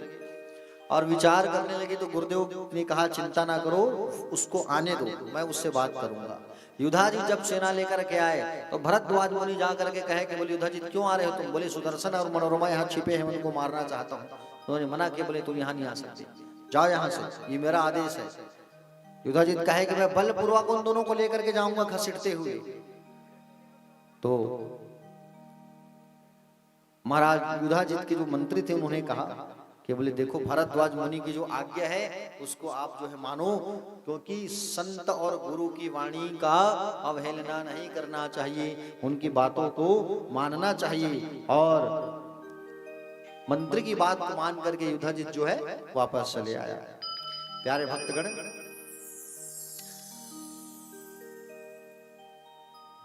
एक दिन की बात है, सुदर्शन मंत्री विद्दल की गोद में बैठा था। मंत्री मनोरमा और सुदर्शन ये तीनों ही तो रहते थे ना। तो सुदर्शन जो है विद्दल की गोद में बैठा हुआ था, समझ रहे हो ना? और गोद में बैठे बैठे उनके मुंह से शब्द निकला क्लीव। क्या शब्द निकला? क्लीव। और क्ली शब्द जब निकला, ये क्ली क्या है? ये क्ली जो है देवी का ही मंत्र है। ओम एम ह्रीम क्लीम, क्लीम जो कहते हैं, ये क्ली शब्द ही बार बार उसके मुंह से निकलने लगा। और भरद्वाज जी ने 11 वर्ष होने के बाद उस 11 वर्ष की अवस्था में सुदर्शन का जनेऊ संस्कार करवाया। क्या करवाया? जनेऊ संस्कार करवाया। मुनि ने बालक को धनुर्वेद और नीति शास्त्र की सुंदर शिक्षा दी, वेद पढ़ाया और उस बालक ने क्ली क्ली ऐसा कहते हुए उस बीज मंत्र से ही माँ भगवती की दर्शन कर लिया। जाने अनजाने अगर हमारे मुख से अगर भगवान का नाम निकलता है तो उसका परिणाम बहुत अच्छा होता है। और क्लीम क्लीम ऐसा निकलने लगा बार बार उसके मुंह से, तो भगवती का प्रत्यक्ष दर्शन हुआ उस राजकुमार को। ठीक है, सुदर्शन को। एक समय की बात है, काशी नरेश सुबाहु की बेटी का नाम था शशिकला। क्या नाम था? शशिकला। एक बार उसने अपनी सखियों से सुना कि जंगल में सर्वगुण निधान वाला सुंदर गुण वाला एक राजकुमार रहता है। शशिकला ने, प्यारे भक्तगण, शशिकला ने जब सखियों से सुदर्शन के विषय में सुना तो मन में आया सुदर्शन का मैं दर्शन करूं। उसी रात भगवती जगदम्बा जो है आगे शशिकला के सपनों में आकर के कहती है कि शशिकला तुम्हारी शादी सुदर्शन से होगा। प्रातः काल हो जाने पर शशिकला जो है अपनी सखियों को लेकर के जंगल में गई। रास्ते में उसे एक ब्राह्मण मिला। राजकुमारी ने ब्राह्मण से पूछा, है ब्राह्मण देवता एक बात बताओ, इस जंगल में कौन रहता है? तब बताया कि इस जंगल में भारद्वाज मुनि रहते हैं और साथ में बोले सुदर्शन नाम का एक राजकुमार भी रहता है, अत्यंत सुंदर है, ध्रुव संधि का बेटा है वो और निपुण है, ज्ञानी है। शशिकला ने बताया कि उसी सुंदर पुरुष को मैंने स्वप्न में देखा है, मैं सपने में उसको देखी हूँ। सुदर्शन भगवती के बीज मंत्र क्लीम का सदा जप करता था। शशिकला जब विवाह की योग्य हो गई तब अपने पिता सुबाहु ने, उनके पिता सुबाहु ने विद्वानों से चर्चा किया कि बेटी बड़ी हो गई, इनकी शादी कर दी जाए, स्वयंवर कर दिया जाए बेटी का। लेकिन इस बात को सुन करके शशिकला दुखी थी, क्योंकि उसके सपने में आके भगवती ने क्या कहा, सुदर्शन से शादी करना, और उनके पिता जो है स्वयंवर की तैयारी कर रहे हैं, स्वयंवर में बड़े बड़े राजा महाराजा आएंगे। तो घबराने लगी शशिकला, मन में सोचने की मैं बोले सुदर्शन के अलावा मैं और अन्य किसी को अपना पति नहीं मानूंगी, क्योंकि भगवती ने स्वयं निश्चित किया है कि तुम्हारी शादी इससे होगी। प्यारे भक्तगण, व्यास जी बोले, हे जन्मेजय राजन, उनके ऐसा करने पर मृदुभाषी सखी ने शशिकला की माता विदर्भ सुता से जाकर के बात किया कि हे माँ, बोले आप जो है जगत जननी हो और आप जो है माँ उनकी बातों को समझो। भगवती उनके सपने में आकर के स्वयं की है और इस स्वयंवर को आप रोको, उनकी शादी अन्य से मत होने दो। जब ऐसा कहने लगे तब किसी ने नहीं माना। प्यारे भक्तगण, माता ने मर्यादा की बातें कहकर शशिकला को रोक लिया। बेटी, तुम्हारे पिता तुम्हारी शादी करना चाहते हैं चार समाज में और तुम उस शादी को रोक दो, ऐसा कह रही हो, ये तो गलत है। शशिकला कहती है, हे माँ, मैं उस सुदर्शन से शादी करना चाहती हूँ। अरे वो तो निर्धन है, राज्य से निकाला हुआ राजकुमार है, उससे तुम शादी करना चाहती हो? उसके पास धन है, ना दौलत है, ना पैसा है, ना कौड़ी है, कुछ तो नहीं है। हाँ, ये बात जा करके बोले उनको बताया गया, किनको? सुबाहु को। सुबाहु को जब बताया गया, प्यारे भक्तगण, सुबाहु को जब यह बात बताया गया तो सुबाहु जी कहा कि बोले सुबाहु को जब ये बात मालूम चला कि भगवती जो है आकर के इनके सपने में बात कही है, तो उस बात को सुबाहु मान लिया और कहा कि बोले ठीक है, बोले मैं तुम्हारी शादी सुदर्शन से करूंगा। मान गया। प्यारे भक्तगण, सुदर्शन जो है इधर शादी की तैयारी करने लगा और जाने लगा शादी में। तो उसकी माँ उसको रोकती, उस शादी में मत जाओ बेटा, वहां तुम्हारे शत्रु युधाजित भी आया होगा और तुम्हें मार डालेगा। तो कहे चिंता मत करो माँ, माँ भगवती की इच्छा से ही मैं वहां जा रहा हूँ, भगवती की ही इच्छा है और भगवती ही मुझे इस काम के लिए प्रेरित कर रही है। मारने वाली भी माँ भगवती है, बचाने वाली भी माँ भगवती है। ऐसा कहा करके वो चले गया। उसके पीछे पीछे उसकी माँ भी जाने लगी। समझ रहे हो ना प्यारे भक्तगण? और उसी स्थान में जब वो जाने लगे तब उसकी माँ मनोरमा ने प्रार्थना किया। क्या प्रार्थना किया? कि माँ भगवती तुम आगे आगे से मेरे बच्चे की रक्षा करना, हे पार्वती मैया आप पीछे पीछे रक्षा करना, हे शंकर जी आप सब तरफ से मेरे बच्चे की रक्षा करना, हे कालिका माँ आप मेरे बच्चे की युद्ध में रक्षा करना, हे दुर्गा मैया आप मेरे बच्चे की रक्षा करना। ऐसा कहा करके प्रार्थना करने लगे। उसकी माँ भी पीछे पीछे जाने लगी। प्यारे भक्तगण देखो, उसी समय युधाजित जो है आ रहा था। जब वो आ रहा था युद्ध करने के लिए, युधाजित जो है, तो केरल देश के एक राजा ने उनको रोक लिया कि आप अनुचित कार्य मत करो, यहाँ स्वयंवर का कार्य होने वाला है, आप युद्ध करने आ रहे हो, रोकवा दिया। प्यारे भक्तगण इधर स्वयंवर में जब शशिकला ने जाने से मना कर दिया, उसी समय उसके पिता को सारा बात मंत्रियों ने बताया कि आपकी बेटी के सपने में भगवती आकर के कही है कि शादी सुदर्शन से करो तुम। जब बात बन गई उसी समय ये युधाजित जो है सुदर्शन को देख लिया स्वयंवर में, और जब स्वयंवर में जब देखा तो प्यारे भक्तगण युद्ध कर दिया। उसी समय माँ भगवती जगदम्बा प्रकट हो गई, और प्रकट होकर के माँ भगवती युधाजित और शत्रुजित का संहार कर देती है। ध्रुव संधि के बेटा शत्रुजित सबको माँ भगवती जो है वहां मार देती है। और भगवती को देख करके शशिकला के पिता सुबाहु ने स्तुति किया और प्रणाम किया। साथ में सुदर्शन भी माँ जगदम्बा की आराधना करने लगा और आज कहने लगा कि मेरा जन्म जो है सफल हो गया माँ, आपने मुझे दर्शन दिया। माँ ने आदेश किया कि अय सुबाहु तुम अपनी बेटी शशिकला का जो शादी है वो किससे करो? आप जो है अपनी बेटी की शादी सुदर्शन के साथ करो। सुंदर शादी हुआ और माँ भगवती ने आदेश किया कि सुदर्शन तुम वापस अयोध्या जाओ और अयोध्या जाकर के तुम जो है राज्य का संचालन करो, राजपाट संभालो। तुम्हारे पिता ध्रुव संधि वहां के राजा थे, तुम्हारी मृत्यु उनकी मृत्यु हुई, तुम्हारी सौतेली माँ के पिता ने तुम सबको भगा दिया, तुम वापस अयोध्या जाओ और वहां जाकर के क्या करो? तुम जो है राज्य का संचालन करो। और अश्विन मास, कुंवर मास, आषाढ़, माघ और चैत्र माह में मेरी विशेष पूजा करना, अष्टमी और नवमी के दिन मेरी आराधना करना, और मेरी पूजा जब तुम करोगे तो तुम्हें दिव्य शक्तियों की प्राप्ति होगी। ऐसा कहा करके माँ जगदम्बा जो है अंतर ध्यान हो गई। और सुदर्शन जो है शशिकला से विवाह करके वापस अयोध्या चले आए। अयोध्या उनकी नगरी थी, राजधानी थी। प्यारे भक्तगण जन्मेजय जी ने व्यास जी से पूछा, बोले हे गुरुदेव एक बात बताओ, नवरात्रि पूजन का विधान क्या है? नवरात्रि में पूजा कैसे करना चाहिए? तो ध्यान से सुनो, हम सब नवरात्रि में पूजा करते हैं भगवती की। इस बात को व्यास नारायण बता रहे हैं जन्मेजय जी को देवी भागवत की कथा। उस देवी भागवत की कथा में चैप्टर में क्या आया है?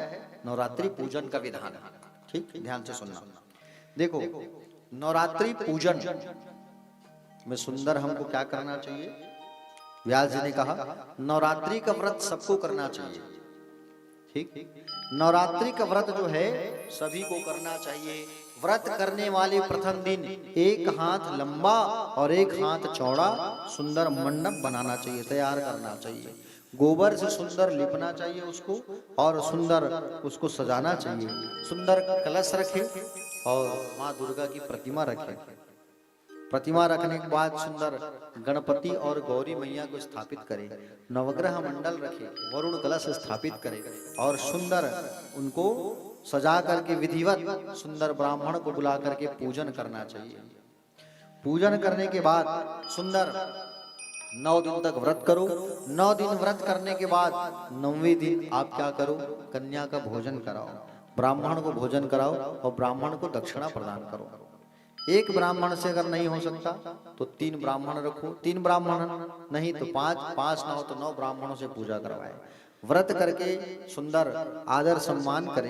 प्रतिदिन प्रातः, दोपहर और शाम 3 समय में माँ भगवती की सुंदर नए नए पुष्पों से पूजा करना चाहिए। सुबह जो फूल चढ़ता है माँ में उसको दोपहर में निकाल लो और दोपहर में नया फूल चढ़ाओ माँ जगदम्बा में। सुबह भी आरती करो और दोपहर में भी आरती करो। आरती करने के बाद जब सायंकाल होता है तो शाम को माँ भगवती से उस माला को उतारो और नया माला पहनाओ और फिर आरती करो। ये देवी पुराण में वर्णन है। ठीक है प्यारे भक्तगण, 3 प्रहर में माँ की पूजा होती है। एक प्रातः, एक मध्याह्न और एक संध्या। ठीक है, संध्या के समय में पूजा करना चाहिए। 3 समय में माँ भगवती की पूजा होती है और 3 समय में ही नारायण की पूजा होती है।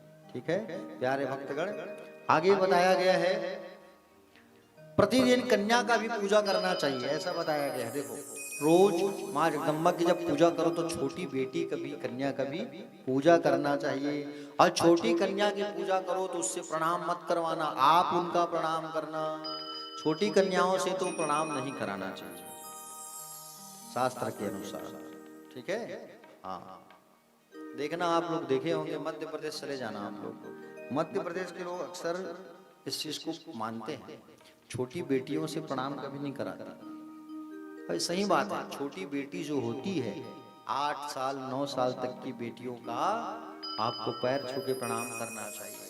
ठीक है, हाँ। और बेटियों का प्रणाम करके ही आप घर से जब निकले तो याद रखना, बेटियों को प्रणाम करके जब घर से निकलोगे तो आपका बिगड़ा काम बन जाता है। हाँ ठीक है ना प्यारे भक्तगण, अगर आपकी तबीयत खूब खराब होती है, आपके घर में छोटी कन्या है, तो छोटी कन्या आपके यहाँ है तो छोटी कन्या जो है उनको सुंदर बैठा करके आप पूजा करो और उनके साथ खाना खाओ। ठीक है, अगर एक पिता जो है, पिता का बार बार तबीयत खराब हो रहा है तो छोटी कन्याओं के साथ में जैसे ही आप खाना खाते हो तो आपको जो रोग है वो दूर हो जाता है। ठीक, छोटी कन्याओं के साथ खाना खाने से बाप की अगर अकाल मृत्यु होने वाली है तो बाप का अकाल मृत्यु भी टल जाता है। याद रखना, छोटी बेटियों में इतनी शक्ति होती है। छोटी बेटियों के साथ में अगर बाप जो है रोज खाना खाता है तो कभी उसका एक्सीडेंट नहीं होगा, याद रखना। ठीक है, हाँ छोटी बेटियों के साथ अगर आप खाना खाए तो आपका कभी दुर्घटना नहीं होगा, ये शास्त्र पर वर्णन है। इसलिए बेटियों का सम्मान हमेशा करना चाहिए, बेटियों का दिल कभी नहीं दुखाना चाहिए। ठीक है ना, हाँ बेटियों का हृदय कभी नहीं दुखाना चाहिए। ये बेटियां जो होती है प्यारे भक्तगण, ये 2 कुल को तारती हैं, ये लोग समझ रहे हो ना। बेटियां जो है 2 कुल को तारती है, एक पिता का और एक पति के कुल का। ठीक है, तो प्यारे भक्तगण, बेटियों का सम्मान जो है हमको सदा करना चाहिए, बेटियों का अपमान कभी मत करना। ठीक है, क्योंकि बेटियां जो होती है इनका कोई घर नहीं होता है। हा? होता है क्या बोलो? बेटियां आज मैके में है, कल ससुराल जाएंगे। हा? और ससुराल चले गए उसके बाद भी उनको वो प्रेम, वो मान, वो सम्मान नहीं मिल पाता है। इसलिए बेटियों से खूब प्यार करो प्यारे। ठीक है, देखो बेटा अगर वंश है तो बेटी अंश है। ठीक है, बेटा अगर आन है तो बेटी शान है, बेटा मान है तो बेटी गुमान है, बेटा वारिस है तो बेटी पारस है, बेटा अगर संस्कार है तो बेटी संस्कृति है, बेटा भाग्य है तो बेटी विधाता है, बेटा दवा है तो बेटी दुआ है, बेटा अगर शब्द है तो बेटी अर्थ है, बेटा राग है तो बेटी बाग है, बेटा गीत है तो बेटी संगीत है, बेटा अगर प्रेम है तो बेटी पूजा है। इसलिए बेटी की सदैव सम्मान करो, बेटियों का आदर करो, बेटियों को कभी दिल आप मत दुखाओ। ठीक है, क्योंकि बेटियां महान होती है प्यारे। बेटियों को हमेशा अच्छे से पढ़ाओ लिखाओ और लायक बनाओ। ठीक है, बेटियों को हमेशा लायक बनाना चाहिए। ठीक है प्यारे भक्तगण, तो 9 दिन तक कन्याओं के सुंदर पूजन करना चाहिए, छोटी कन्याओं का। और कन्याओं की पूजन करके उनको दक्षिणा देना चाहिए, भोजन करना चाहिए। ठीक है, कन्या 5 से 10 वर्ष के बीच होनी चाहिए। कन्या भोजन जब कराते हो, कन्या पूजा करते हो तो इसको ख्याल रखना, 5 से 10 वर्ष। देखा जाए अगर 1 साल की भी बेटी है, 2 साल की भी बेटी है चलेगा, लेकिन 10 वर्ष से अधिक नहीं होना चाहिए बेटियां। चारों वर्णों की कन्याएं पूजनीय हैं। जब कन्या भोजन करो तो आप ये मत देखना, ये मत भाव रखना कि ये उसकी बेटी है, ये अलग धर्म की बेटी है, ये जगह से आई है, ऐसा कभी मत करना। छोटी कन्या है तो उनको बैठा के आप बिल्कुल उनकी पूजा कर सकते हो। ब्राह्मण और क्षत्रिय को विप्र कन्याओं की पूजा करना चाहिए, वैश्य को क्षत्रिय या वैश्य कन्याओं की पूजा करना चाहिए। चतुर्थ वर्ण के लिए चारों वर्णाओं की कन्याओं की पूजा करने का यहाँ निर्णय बताया गया है। अष्टमी के दिन भगवती का प्राकटोत्सव मनाना चाहिए, मतलब प्रकट उत्सव, ठीक है, प्रकट उत्सव उस दिन मनाना चाहिए माँ जगदम्बा का। कौन से दिन? अष्टमी के दिन। प्यारे भक्तगण, व्यास जी कहते हैं कि नवरात्रि के 9 दिन व्रत का नियम करना चाहिए, ठीक है। 9 दिन तक कन्याओं की पूजन करना चाहिए और 9 दिन तक उनको भोजन भी करा सकते हो। शास्त्र ये कहता है कि 9वें दिन ही पूरा 9 कन्याओं का भोजन करवाना चाहिए। हम लोग अष्टमी में करा देते हैं, है कि नहीं, लेकिन 9वें के दिन ही कराना चाहिए। 9वें दिन भाई, नवरात्रि का मतलब क्या हुआ? 9 रात 9 रात, तो 9 रात जब होता है तो 9वें दिन ही, 9वें दिन पूरे 9 कन्याओं को बैठा के हमको सुंदर पूजन करके भोजन कराना चाहिए। प्यारे भक्तगण, व्यास जी कहते हैं यदि कोई व्यक्ति नवरात्रि का व्रत 9 दिन नहीं कर पाता है, यदि वह 3 दिन भी व्रत कर लेता है तो उसके सारे पाप नष्ट हो जाते हैं, खत्म हो जाते हैं, ठीक है। अगर 9 दिन आप नवरात्रि नहीं रह सकते तो एकम, पंचमी और अष्टमी को आप व्रत जो है रख सकते हो, 3 दिन का, ठीक है। क्या बताया है व्यास नारायण ने देवी भागवत की कथा में?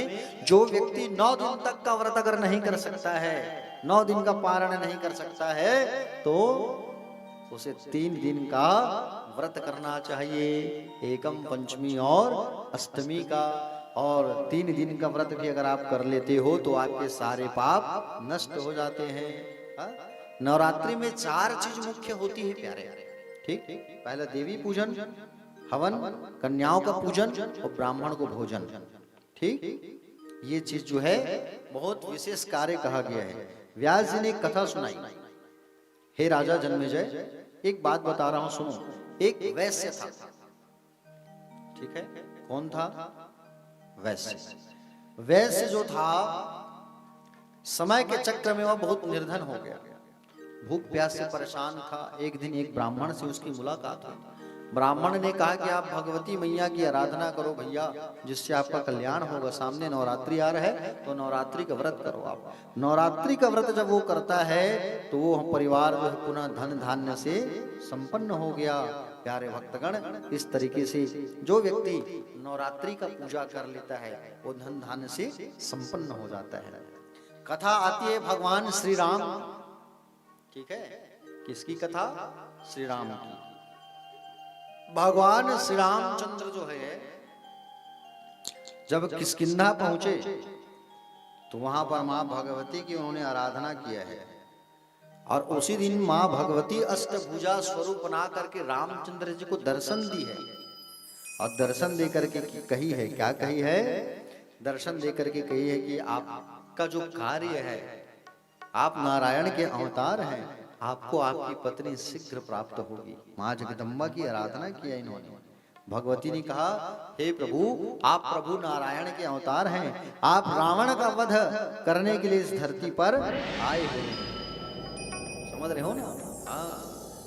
रावण का वध करने के लिए ही भगवान श्री रामचंद्र जी का यहाँ पर अवतरण हुआ है। रावण कौन था जानते हो आप लोग? रावण जो है ब्राह्मण था, पुलत्स्क वंशस्थ। प्यारे भक्तगण, रावण जो है प्रकांड ज्ञानी था। एक बात बताओ, रावण ज्ञानी होते हुए भी क्या ऐसा काम कर सकता है? कर सकता है? प्यारे भक्तगण, जब रामचंद्र जी भगवान जो है, राम कथा तो सब आप जानते हो, ज्यादा वर्णन नहीं है यहाँ। राम जी जब लंका जाने से पहले जब समुद्र निर्माण करने के पहले, समुद्र में सेतु पुल बनाने के पहले राम जी ने सोचा कि चलो मैं शिवलिंग की पूजा करके शिवलिंग की स्थापना करूंगा। बालू की मिट्टी से शिवलिंग बनाया, पूजा की, लेकिन पूजा करना है, प्रतिष्ठा करना है, तो प्रतिष्ठा करवाने के लिए किसी ज्ञानी पंडित की आवश्यकता है। पंडित कौन है आसपास? जामवंत जी को कहा, जामवंत जी आप हमारी मदद करो, आसपास जो ज्ञानी पंडित होगा उसको आप ले आओ। जामवंत जी ने कहा, बोले भैया आसपास को ज्ञानी पंडित तो है ही नहीं रावण के अलावा।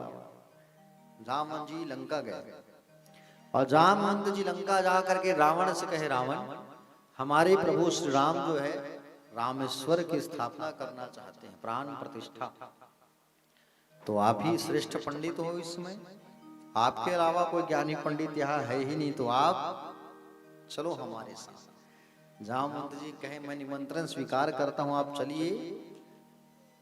पिता तुल्य जामवंत जी, मैं जरूर पधारूंगा। अब जामवंत जी आकर के प्रभु श्री राम को सूचना दे दिए। प्रभु श्री राम को आकर के कहे कि बोले वो पंडित जो है वो आने के लिए तैयार है। राम जी ने पूछा कौन? बोले रावण।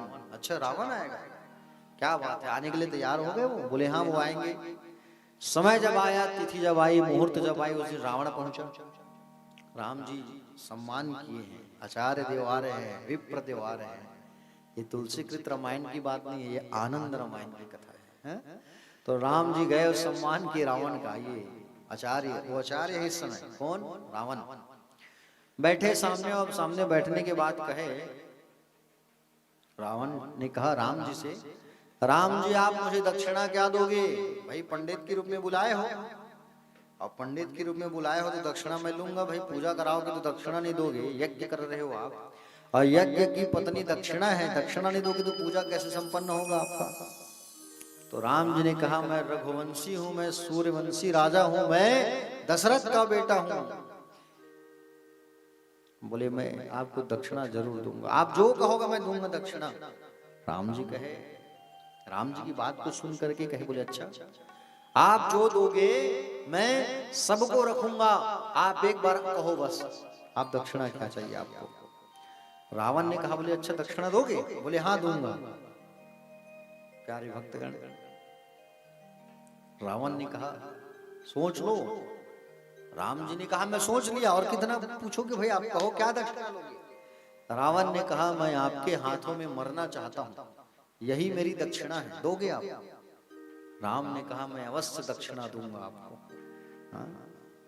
रावण ने कहा कि बोले आप यज्ञ करने बैठोगे प्रभु, और यज्ञ में तो बिना जोड़े का यज्ञ होता नहीं है। जैसे आप लोग अभी यज्ञ में बैठे हो, ये भी एक यज्ञ है, जोड़े में बैठे हो, तो जोड़ा कहाँ है आपकी? आपकी जो जोड़ा है वो तो मेरे पास है, कैसे पूजा करोगे आप? तो रावण ने कहा प्रभु चिंता मत करो, मैं मां सीता को सम्मान सहित लेकर के आया हूं, आप हनुमान और लक्ष्मण को भेजो, सम्मान सहित उनको लेकर के आएंगे। लक्ष्मण और हनुमान जी गए, सब वानर सब मां सीता को पुष्पक विमान से सम्मान से उतार करके लेकर के आए। मां सीता बैठी, और बैठने के बाद यज्ञ पूरा हुआ। फिर रावण के साथ मां चली गई। वो रावण मां सीता का अपहरण तो किया है, लेकिन मजाल हो कि मां सीता को ऐसे छुआ होगा, नहीं मां को छुआ नहीं है, वो हाथ नहीं लगाया है। क्योंकि नासिक में सीता गुफा करके एक स्थान है, वहां पर मां सीता को भगवान जो है पहले ही रख चुके थे, वो तो उनकी छाया थी, प्रतिरूप। और रावण जैसा प्रकांड ज्ञानी ऐसा कभी नहीं कर सकता। भगवान शंकर स्वयं, रावण जो है शंकर जी का पंडित था, पुरोहित था, समझ रहे हो नहीं? जैसे आपके गांव में पुरोहित होते हैं, आचार्य जी आपके घर परमानेंट पूजा करने आते हैं, वो उसी प्रकार रावण जो है भगवान शंकर का पुरोहित था। शंकर जी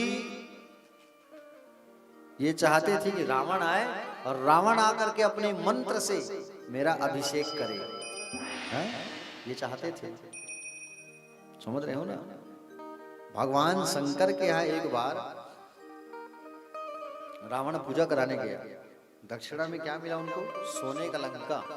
सोने की लंका को रावण ने मांगा था तो भगवान ने दे दिया था, शंकर जी ने।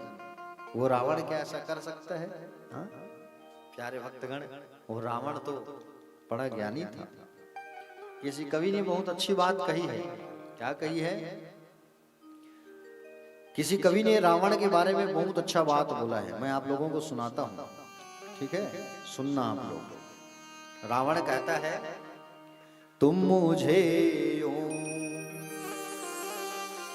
जला न पाओगे, तुम मुझे यूं जला न पाओगे, जली लंका मेरी जला मैं भी, तुम भी एक दिन जलाए जाओगे, तुम मुझे यूं। रावण कहता है, अरे तुम लोग इल्जाम लगाते हो कि मैंने सीता का हरण किया, हा? इसका भी एक कारण था। क्या कारण था? मैंने सीता हरि के लिए, मैंने सीता हरि के लिए राक्षस कुल के बेहतरी के लिए। भगवान राम हम राक्षसों तक पहुंच पाए, इसलिए मैंने मां सीता का हरण किया। अरे मैंने तो रास्ता साफ किया है उनके आने के लिए, रास्ता बनाया है मैंने ताकि वो हम सब तक पहुंच सके। मैंने प्रभु को रुलाया वन वन में, मैंने प्रभु को रुलाया वन वन में, तुम प्रभु को रुला न पाओगे। अरे मैंने तो भगवान को रुलाया है, तुम हंसा के तो बताओ। हाँ? रावण कह रहा है, आज रावण से राम डरते हैं, आज रावण से राम डरते हैं, आज लक्ष्मण ही सीता हरते हैं। सही बात है, कलयुग के इंसान कहते हैं माँ का हरण किया, हा? लेकिन तुम कलयुग के लोग आज क्या कर रहे हो? सगा भाई के ऊपर भरोसा नहीं कर सकता, हा? ये स्थिति है। आज रावण से राम डरते हैं, आज लक्ष्मण हे सीता हरते हैं। अरे आग कितनों को लगाओगे? घर घर में जो रावण छुपा है उसको तो पहले आग लगा लो तुम। अंत में रावण कहता है, आज मैं बदनाम हो गया तीनों लोगों में कि मैंने मां सीता का हरण किया। अरे उसका भी तो कारण है। रावण कहता है कि सीता हरण तो एक बहाना था, कि सीता हरण तो एक बहाना था, मुझको तो राम दरस को पाना था। अरे सीता हरण तो बहाना था, मुझको तो राम जी का दरस पाना था, दरस करना था। मैंने मर कर भी राम पाया है, मैंने मर कर भी राम पाया है। तुम न जी कर, तुम न जी कर हे राम पाओगे। सही बात है।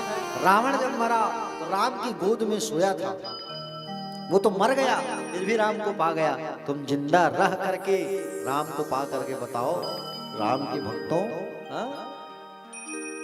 तुम मुझे यूं जला न पाओगे, तुम मुझे यूं जली लंका मेरी जला मैं भी, तुम भी एक दिन, तुम भी एक दिन जलाए जाओगे। तुम भी एक दिन जलाए जाओगे। आज जगह जगह रावण का पुतला दहन करते हैं, गली गली में, जगह जगह में। रावण क्या है इसको पहले जानो, इसको पहले समझो, तब रावण का पुतला दहन करना। प्यारे भक्तगण देखो,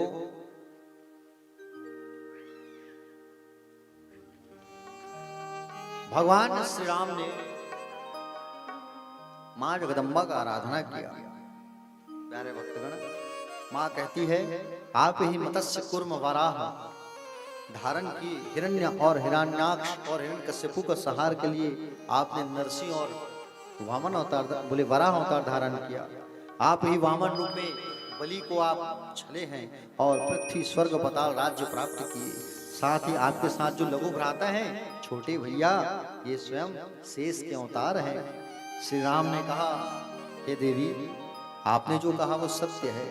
मैं रावण का वध करके धर्म की रक्षा और अधर्म का नाश करने के लिए यहाँ आया हूँ, और आपकी आशीर्वाद की मुझे जरूरत है। आप आशीर्वाद दोगे तो मुझे सफलता जरूर मिलेगा। किसने कहा? राम जी ने कहा।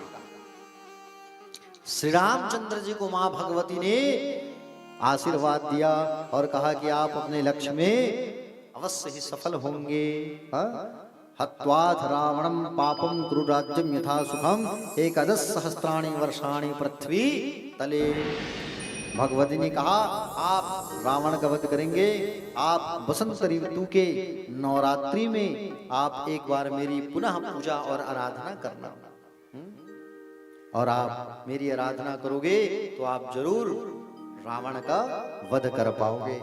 भगवान ने आशीर्वाद लिया और मां जगदम्बा अंतर ध्यान हो गई, और उन्हीं के आशीर्वाद से, जगदम्बा के आशीर्वाद ने श्री रामचंद्र ने रावण सहित रावण के वंश का नाश किया, रावण की सेना का संहार किया, और श्री राम ने रावण का वध करके धर्म की रक्षा की और अधर्म का नाश किया। जो भी मनुष्य भगवती की कथा भक्ति के साथ सुनता है वो हर प्रकार से सुखी हो जाता है। प्यारे भक्तगण, इस प्रकार भगवती के चरणों में प्रणाम करते हुए दूसरे दिन की कथा को सुंदर जन्मेजय जी ने प्रारंभ किया। बोले व्यास जी ने जन्मेजय को सुनाया। कहा जन्मेजय जी कहते हैं, प्रश्न करते हैं कि हे प्रभु, आप भगवान नारायण ने वासुदेव जी के यहाँ क्यों अवतार लिया? कंस ने वसुदेव के 6 पुत्रों की हत्या क्यों की? वसुदेव जी किस प्रकार कृष्ण को लेकर गोकुल आए? वो कन्या कौन थी? ये सब मुझे विस्तार पूर्वक बताओ। जो आसमान में जाकर अष्टभुजा का स्वरूप धारण की थी, वो अष्टभुजा देवी कौन थी? ये मुझे जानना है। सुंदर जन्मेजय ने पूछा व्यास जी से। व्यास जी कहते हैं कि बोले जब जब धर्म की हानि होती है तब तक भगवान जो है अवतार ग्रहण करते हैं। और भगवान कहते हैं सज्जनों से क्या कि यदा यदा हि धर्मस्य ज्ञानेन भवति भारत अभ्युत्थानम धर्मस्य तदात्मनम सृजाम्यहम्। एक बार की बात है प्यारे, कश्यप जी ने एक बड़ा विशाल यज्ञ किया। कश्यप ऋषि ने क्या किया? जोर से बोलो। यज्ञ किया। यज्ञ कार्य के लिए कश्यप ऋषि ने वरुण देव महाराज के गाय को लेकर के आए। किसको लेकर के आए? जोर से बोलो। गाय को लेकर के आए। और गाय को जब लेकर के आए और गाय को जब लेकर के जब आए तो यज्ञ पूरा जब हुआ और यज्ञ जब पूरा हुआ तो यज्ञ जैसे ही पूरा हुआ प्यारे भक्तगण, तो यज्ञ पूरा होने के बाद गाय को कश्यप ऋषि ने वरुण देव को नहीं लौटाया। कश्यप ऋषि यज्ञ करते समय करने के लिए वरुण देव जी की गाय को लेकर के आए थे और गाय को वापस नहीं लौटाए। वरुण देव जी क्रोध में आ गए और वरुण देव जी ने श्राप दे दिया। क्या कहा कि तुम पृथ्वी पर मनुष्य योनि में तुम्हारा जन्म होगा और तुम मेरी गाय को वापस नहीं लौटाए। जाओ, श्राप देता हूं कि तुम मनुष्य का रूप धारण करके गाय का ही पालन करोगे तुम, ऐसा श्राप दे दिया। प्यारे भक्तगण, इधर वरुण जी ने आगे ब्रह्मा जी को कश्यप की पूरी बात बताई। वरुण देव जो है, और वरुण देव जो है पूरा बात जब बताए, किसको बताए? ब्रह्मा जी को। तो ब्रह्मा जी भी क्रोध में आ गए और ब्रह्मा जी ने भी कश्यप को श्राप दे दिया कि तूने गाय को नहीं लौटाया, जा हम तुम्हें श्राप देते हैं कि तुम पृथ्वी पर मनुष्य शरीरधारी बनोगे, यादव वंश में जन्म लोगे और तुम्हारी 2 पत्नियां होगी, वो भी गौ माता का पालन करेगी, गो पालन करेगी, हमारा श्राप है। इस प्रकार श्राप दे दिया। वरुण और ब्रह्मा जी के श्राप से कश्यप जी की पत्नियों सहित इनको मनुष्य का रूप धारण करना पड़ा।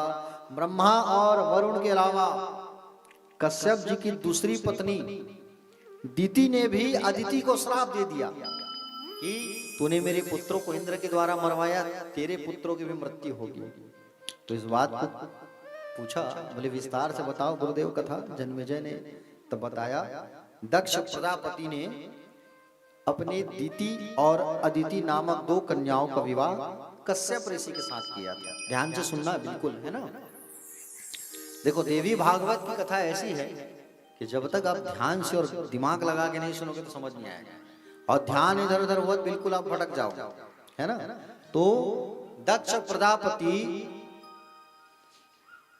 प्यारे भक्तगण, दक्ष प्रजापति ने अपने दीति और अदिति नामक 2 कन्याओं का विवाह किसके साथ किया?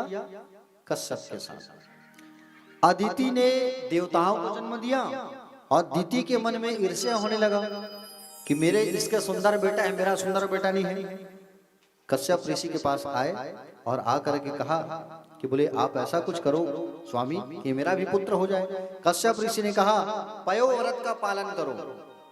पयाव्रत मतलब फागुन शुक्ल प्रतिपदा से 12 दिन तक व्रत किया जाता है दूध पी के, और बालू की मिट्टी का शिवलिंग बना के पूजा किया जाता है, और पूजा करके बालू की मिट्टी का शिवलिंग बना करके पूजा करके दूध पी के आहार को तोड़ा जाता है। ये पयोव्रत 12 दिन तक रहा जाता है संतान प्राप्ति के लिए। पया व्रत अगर तुम करोगे तो संतान की प्राप्ति होगी। दीति ने महर्षि कश्यप की बात को मान लिया, पयोव्रत का पालन शुरू कर दिया। पृथ्वी पर सोती थी, किसी की उतरी हुई माला नहीं पहनती थी, जोठे मुंह कभी सोती नहीं थी। समझ रहे हो नहीं? नियम का उल्लंघन। इस प्रकार जब उनका गर्भ पूर्ण हो गया तब अदिति मैया दुखी हो गई और दुखी होकर के अपने बेटे इंद्र से कहा कि इंद्र, दीति तुम्हारी छोटी माँ के गर्भ से राक्षस का जन्म होगा, अगर तुम इसका नाश नहीं करोगे तो भविष्य में तुम लोगों के लिए हानि साबित होगा। इसलिए एक दिन इंद्र आया और इंद्र आकर के दीति से कहने लगा, माँ मैं आपका पैर दबाना चाहता हूँ। इंद्र पैर दबाने लगा दीति मैया का। दीति और अदिति दोनों बहन है, ठीक है। तो दीति का पैर दबाने लगे। अब दीति मैया गर्भवती थी, अदिति ने बताया इसके गर्भ में राक्षस है, मार दो उसको। तो पैर दबाते दबाते दीति जो है बहुत थकी थी तो सो गई। इंद्र जो है छोटा सा रूप बना करके उनके गर्भ में प्रवेश करके उसके गर्भ के 7 टुकड़े कर दिया, ठीक। और 7 टुकड़े करके बोले 7 टुकड़े किया, और उस 7 टुकड़े वज्र से प्रहार किया, और 7 टुकड़ा जब किया तो 7 टुकड़ा से 7 और टुकड़ा कर दिया, और 49 पुत्र हो गए उससे, और वही 49 मरुदगण कहलाए। बाद में क्या कहलाए? मरुदगण कहलाए। दीति मैया को जब तकलीफ हुआ तो इंद्र बाहर आया। इंद्र ने बताया कि मैया मैं आपके गर्भ में गया था और गर्भ में पल रहे मैं दैत्य को मैंने मार दिया। दीति को अपने भूल का एहसास हुआ कि मैं ईर्ष्या कर रही थी और ईर्ष्या के कारण मेरे गर्भ में दैत्य पुत्रों का आगमन हुआ था। इंद्र से माफी मांगती है और इंद्र ने उन्हें माफ कर दिया। बात मालूम चला कि अदिति ने ये काम करवाया है दीति को। तब दीति ने अदिति को कहा, अदिति तुमने इंद्र को भेज करके मेरे गर्भ को नष्ट कराया, जा मैं तुम्हें श्राप देती हूँ, जा मैं तुम्हें श्राप देती हूँ। जिस प्रकार तुमने मेरे पुत्र के द्वारा मेरे गर्भ का नष्ट कराया है, उसी प्रकार तुम्हारे भी पुत्र जन्म लेते ही नष्ट हो जाएंगे और तुम कारागार में बंद हो जाओगी। ये श्राप दे दिया। किसको श्राप दिया? अदिति को। समझ रहे हो ना? कश्यप जी ने जब दिति का यहाँ श्राप सुना तो दोनों को शांत किया और कहे दिति को, दिति तुम तो कल्याणी है, क्रोध मत करो। ये तुम्हारे जो बेटे हैं वो बड़े हो जाएंगे, 49 मरुद देवता के नाम से प्रसिद्ध होंगे, चिंता मत करो। और इंद्र का सहयोगी, इंद्र का मित्र बनेंगे लोग। 28वें द्वापर में तुम्हारा श्राप सफल हो जाएगा। और मुझे वरुण और ब्रह्मा ने श्राप दिया है ना, तो मैं भी मनुष्य रूप लेकर के आऊंगा। और तुम्हें दिति ने श्राप दिया है, तो दिति के श्राप को सिद्ध करने के लिए तुम मनुष्य देहधारी बनकर के तुम भी आओगी और तुम्हारे एक एक पुत्र को कंस मारेगा। ये बात कश्यप ने कहा। समझ रहे हो ना? ब्रह्मा ने श्राप क्या दिया है? मनुष्य रूप धारण करो, तुम्हारी दोनों पत्नियां भी गौ पालन करेगी। श्राप दिया है। तो दोनों पत्नियां बन करके आएंगे क्या? रोहिणी और देवकी। और कश्यप ऋषि क्या बन करके आएंगे? वसुदेव। ठीक, समझ आ रहा है ना कथा? समझ कहीं नहीं आया तो फिर से पूछ लेना आप, लेकिन कथा से भटकना मत, है नहीं? अगर कहीं समझ नहीं आएगा और कथा को आगे बढ़ते हुए चले जाएंगे हम लोग, तो फिर आप पीछे रह जाओगे। तो प्यारे भक्तगण, जन्मेजय ने जो प्रश्न किया व्यास जी से, बोले हे व्यास जी महाराज, सेवा के बहाने माता के गर्भ में प्रविष्ट होकर के इंद्र ने बालक को मार दिया, ये तो बहुत बड़ा पाप है। फिर इंद्र ने ऐसा पाप क्यों किया? व्यास जी ने कहा, महाराज ये सब माया का प्रभाव है। ब्रह्मा से लेकर तृण तक जो भी इस जगत में फैला है, सब माया के वशीभूत है। ब्रह्मा और शंकर भी इस माया से नहीं बच पाए हैं, तो हम और आप तो तुच्छ प्राणी हैं। ये जन्मेजय जी से कहने लगे व्यास जी, इस माया से कोई नहीं बच पाता, और इसी माया से बचने के लिए हम लोग क्या करते हैं? हम लोग जो है भगवान का भजन करते हैं, इसी माया से हम लोग बचने के लिए। समझ रहे हो ना? तो प्यारे भक्तगण, आइए हम सब भी माँ भगवती का एक भजन करते हैं, फिर कथा में आगे प्रवेश करेंगे। बोलो भगवती मैया की, जगदम्बा मात की।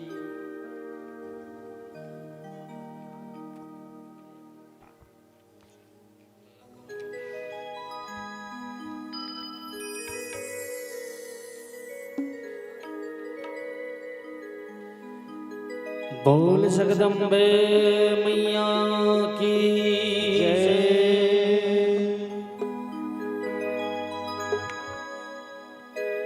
दया करो माँ दया करो, अब तो मुझ पर दया करो। देर भई बड़ी देर भई,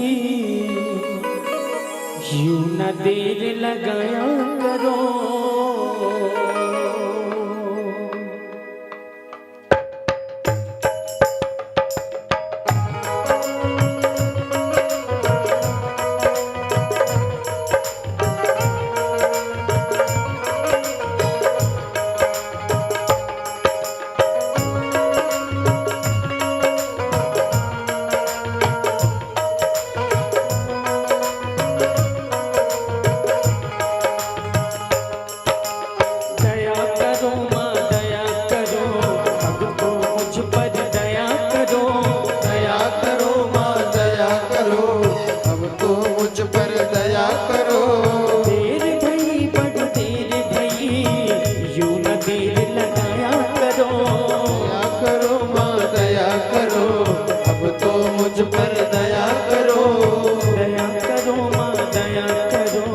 अब तो मुझ पर दया करो, दया करो माँ दया करो, अब तो मुझ पर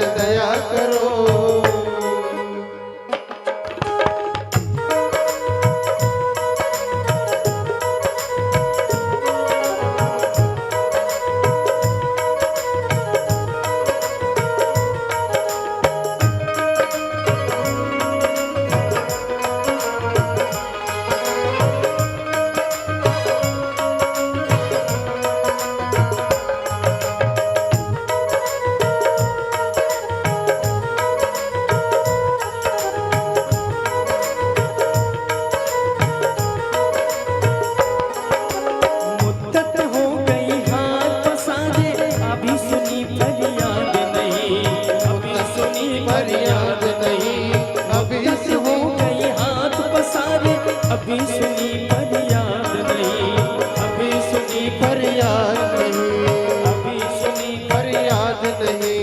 माँ सच जननी इन बच्चों की आई तुम्हें क्यों याद नहीं, आई तुम्हें फरियाद नहीं, आई तुम्हें फरियाद नहीं।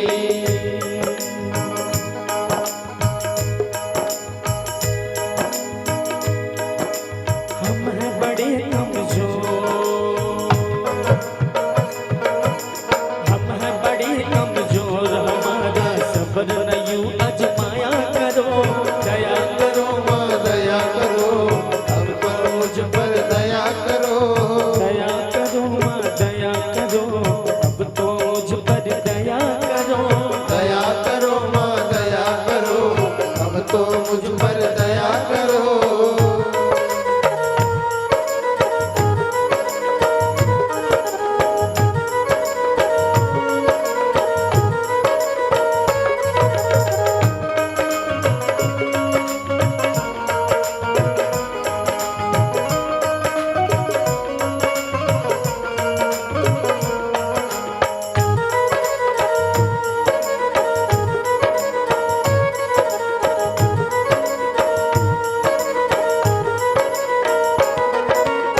मीरामाई अलग जगाई, बिगड़ी बना दो बात माँ, बिगड़ी बना दो बात माँ, बिगड़ी बना दो बात माँ। अष्टभुजी माँ बच्चों के सर कोई तो रख दो हाथ माँ, कोई तो रख दे हाथ माँ, कोई तो रख दे हाथ माँ।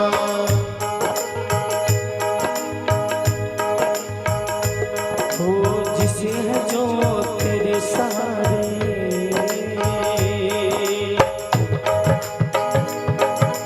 जिसे है जो तेरे सहारे, उनका न बार बार दया करो, दया करो माँ दया करो, अब तो मुझ पर दया करो, दया करो माँ दया करो, अब तो मुझ पर दया करो, दया करो माँ दया करो, अब तो मुझ पर दया करो। देर बड़ी बड़ी देर भई, यूं न देर लगाया करो, दया करो माँ दया करो, अब तो मुझ पर दया करो, दया करो माँ दया करो, अब तो मुझ पर दया करो, दया करो माँ दया करो, अब तो मुझ पर दया करो, दया करो माँ दया करो, अब तो मुझ पर दया करो, दया करो माँ दया करो, अब तो मुझ पर दया करो।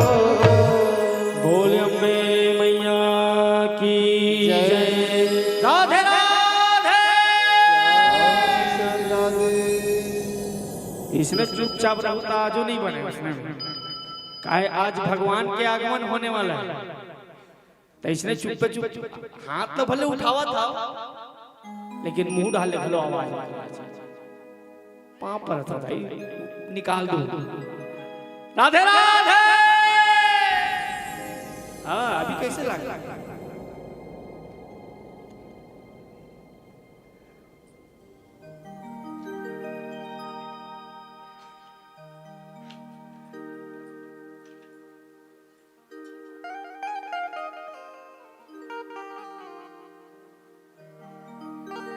बोलिए जगदम्बा मैया की। आगे व्यास जी कहते हैं, 5वें अध्याय में भगवान नर नारायण की तपस्या का वर्णन है कथा में। आइए ध्यान से सुनते हैं। ब्रह्मा जी के पुत्र हुए जिनका नाम था धर्म। क्या नाम था? धर्म। धर्म के 4 पुत्र हुए, हरि, कृष्ण, नर और नारायण। हरि और कृष्ण ने योगाभ्यास किया, जबकि नर और नारायण हिमालय पर्वत पर जाकर बद्री आश्रम में कठोर तपस्या किया। साक्षात ये नर नारायण हरि के अंश अवतार थे। नर और नारायण, नर कौन है उसमें से? अर्जुन। और नारायण कौन है? भगवान कृष्ण। अब तपस्या करने लगे। 1000 वर्ष तक बद्री आश्रम, बद्रीनाथ क्षेत्र में कठोर तपस्या किया। और कठोर तपस्या करने के बाद जब कठोर तपस्या कर रहे थे, तब इंद्र को लगा कि ये लोग तपस्या करके इंद्र आसन में कब्जा ना कर ले। तो कामदेव की सेना सहित क्या किया इन्होंने? 16,100 अप्सराओं को भेजा तपस्या में विघ्न डालने के लिए। संगीत नृत्य करते करते 16,100 आए। और 16,100 जब आए तब देखे कि बोले नारायण, नर नारायण ने देखा ये सब अचानक 16,100 कन्याएं कैसे आ रही है। तो नारायण ने कहा चलो अच्छा है, स्वागत है आप लोगों का। आप लोग हमारी तपस्या भंग करने आए हो, आप लोग हमारी तपस्या को भंग करने के लिए आए हो, लेकिन हम तो आपसे भी सुंदर अप्सराएं पैदा कर देंगे, ऐसा कहे। और क्या किया नारायण ने, अपने जंघा में ऐसा हाथ को फेरा और जंघा में जब हाथ घुमाया तो उसी क्षण उर्वशी नाम की एक सुंदर अप्सरा उत्पन्न हो गई। उर्वशी, जिसके सौंदर्य को देखकर कामदेव की जितनी सेना थी सब मोहित हो गई। भगवान नर नारायण ने जितनी अप्सराएं थी सबको स्वर्ग भेज दिया। जितनी अप्सराएं उत्पन्न हुई सबको स्वर्ग भेज दिया। प्यारे भक्तगण, अपने हाथ से बना दी अप्सराएं भगवान ने और इंद्र को उपहार में दे दिया, ले जा ये अप्सराएं मैंने पैदा कर दिया, तू क्या अप्सरा भेज के मेरी तपस्या भंग करेगा। अप्सराओं ने कहा क्वा गच्छामो महाभाग प्राप्तस्ते पाद पंकजम नारायण सुशिष भगत्या परमया मुदा। बोले हे महाराज, आप हम आपको छोड़कर कहाँ जाएं, आप हमारे पति बन जाओ। और जो अप्सराएं आई थी इंद्र के यहाँ की, उन्होंने क्या कहा, अब हम कहाँ जाएंगे, आप हमारे पति बन जाओ। आपने जिन उर्वशी आदि 16,100 अप्सराओं को जो प्रकट किया है, आप हमारी जगह उन्हें स्वर्ग भेज दीजिए और आप हमें अपनी पत्नी बना लीजिए। इस बात को सुनकर नारायण क्रोध में भर गए और गुस्से में आ गया। तब नर ने क्या कहा, नर ने समझाया नारायण को, तो बोले आप क्रोध मत करो प्रभु, आप क्रोध मत करिए, ये स्त्रियां हमारे तपस्या में विघ्न डालने आए थे, इसलिए हमें ना तो अहंकार करना चाहिए और ना ही क्रोध करना चाहिए। आप क्रोध मत करो और अहंकार मत करो, शांत हो जाओ। प्यारे भक्तगण, क्रोध हमारे सबसे बड़े शत्रु हैं। इसी अहंकार और क्रोध के कारण हमें प्रहलाद के साथ में युद्ध करना पड़ा था, आपको तो पता है ना, इसलिए आप क्रोध मत करो। नारायण ने उन अप्सराओं से कह दिया कि इस जन्म में तुम मुझे प्राप्त नहीं कर पाओगे, लेकिन अगले जन्म में तुम लोग की मनोकामना को पूर्ण जरूर करूंगा मैं। कृष्ण अवतार जब मेरा होगा और ये नर अर्जुन बनेगा और मैं कृष्ण बन करके जब आऊंगा, तब तुम 16,100 के साथ में मैं विवाह संपन्न करूंगा। तो भगवान कृष्ण की कितनी पत्नियां थी? 8 तो मुख्य रानियां थी भगवान की, है ना, रुक्मणी, सत्यभामा, जामवंती, कालिंदी, नग्नजीति, भद्रा, लक्ष्मणा, ये 8 तो मुख्य पटरानियां थी। लेकिन 16,100 और कन्याओं से शादी हुआ था भगवान कृष्ण का, बात पता है कि नहीं आप लोगों को? तो 16,100 पूर्व में क्या थी? अप्सराएं थी। भगवान ने कहा था कि आपसे सबसे शादी करूंगा, इसलिए भगवान ने सबसे विवाह किए। जन्मेजय ने वहां प्रश्न कर दिया व्यास जी से, क्या कहा, हे बोले कृपा करके प्रभु आप जो है नर और नारायण तो सब भगवान के अवतार हैं, तो इनका जो युद्ध है वो प्रहलाद के साथ कैसे हुआ था ये मुझे बताओ। प्रहलाद भी नारायण का भक्त था, तो युद्ध कैसे हो गया? एक बार की बात है, ध्यान से सुनो। बोले भृगु ऋषि के पुत्र कौन हुए? च्यवन। कौन हुए? च्यवन महात्मा, च्यवन ऋषि। और च्यवन महात्मा जो है एक बार व्याहतीश्वर नामक तीर्थ में पहुंचे। वहां रेवा नदी में उतरते हुए, जैसे रेवा नाम की नदी में उतर रहे थे, तो बड़ा भयंकर सांप ने उसके पैर को पकड़ लिया और खींच करके उसे पाताल लोक ले आया। च्यवन भगवान ने भगवान नारायण की स्तुति की, नारायण का ध्यान किया, तो वो सांप छोड़ करके चला गया। कहाँ छोड़ के? पाताल में। और च्यवन महात्मा को छोड़ करके चले गए। च्यवन महात्मा वहां पाताल लोक में विचरण करने लगे। संयोग से उनकी भेंट पाताल में प्रहलाद से हो गई। प्रहलाद कहाँ रहता है? पाताल में। प्रहलाद के पिता कौन? हिरण्यकश्यप। पता है कि नहीं आपको? हाँ। तो प्रहलाद जी से उनकी मुलाकात हो गई और प्रहलाद जी ने उनकी पूजा की और उनके यहाँ पाताल लोक आने का कारण पूछा बताओ कैसे आए महाराज आप इंद्र की जासूसी करने थोड़ी आए हो? तो च्यवन महात्मा ने कहा बोले प्रहलाद हम तो ठहरे संत आदमी, संत कभी किसी की चापलूसी नहीं करता। संत जो है किसी की बोले कोई काम नहीं करता। बोले किसी का दूत नहीं बनता संत जो है, हाँ? और यहाँ आने का मेरा कोई प्रयोजन नहीं है। मैं तो नर्मदा नदी में स्नान करने के लिए उतरा था, पूर्ण तीर्थ में आया था, वहां पर एक विशाल सर्प ने मुझे पकड़ करके खींच करके यहाँ ले आया, और मैं यहाँ आया तो यहाँ आपसे मेरी मुलाकात हो गई। च्यवन महात्मा को सुंदर प्रणाम किया प्रहलाद ने। प्रहलाद जी ने पूछा, हे मुनि श्रेष्ठ आप बताइए पवित्र स्थल कहाँ कहाँ है जिससे जहाँ पर जीव जा करके दर्शन करे उसका कल्याण हो। तब च्यवन महात्मा ने बताया, प्रहलाद नैमिषारण्य, चक्र तीर्थ, पुष्कर, ये आदि जो तीर्थ हैं, यहाँ आप अगर जा करके दर्शन करोगे तो यहाँ आपका भी कल्याण होगा। तीर्थ आदि अनेक तीर्थ हैं जिनका वर्णन हम वाणी से नहीं कर सकते। च्यवन मुनि की बात सुनकर प्रहलाद जी जो है नगर वासियों को लेकर के कहाँ चले आए? नैमिषारण्य तीर्थ दर्शन करने के लिए। नैमिषारण्य तीर्थ का वहां जब आए तब देखे कि बोले दो तपस्वी धनुष और बाण लेकर के तपस्या कर रहे हैं। प्रहलाद जी के मन में आया, तपस्या जो करते हैं वो शस्त्र लेकर के तो नहीं करते, करते हैं क्या? शास्त्र को छोड़ के जाते हैं तपस्या करने। लेकिन ये जटा मुकुट में, बोले जटा में मुकुट है और तिलक धारण किए हैं और बाण भी पकड़े हैं, ये तो दिखावे का तपस्या कर रहे हैं, ऐसा प्रहलाद ने कहा। प्रहलाद की बातों को सुनकर नर और नारायण में से नारायण ने कहा, युद्ध और तपस्या दोनों हम समान रूप से करने में सामर्थ्य है, आप हमारे विषय में हस्तक्षेप ना करो, आप अपनी इच्छा अनुसार यहाँ से चले जाइए, इसी में आपका कल्याण है। नारायण की बात को समझ नहीं पाया प्रहलाद, और प्रहलाद नहीं माना, और परिणाम क्या हुआ? नर नारायण और प्रहलाद का युद्ध चालू हो गया घमासान। 100 साल तक युद्ध हुआ वहां। कितने साल तक? 100 साल तक। भगवान श्रीमन नारायण चतुर्भुजी रूप में प्रकट होकर के प्रहलाद को कहा, प्रहलाद शांत हो जाओ। प्रहलाद ने भगवान का दर्शन किया, भगवान का प्रणाम किया, बोले चतुर्भुजी नारायण भगवान की। प्रहलाद से कहा, प्रहलाद ये मेरे ही अवतार हैं और तुम इनसे युद्ध में नहीं जीत पाओगे बेटा, युद्ध को समाप्त करो।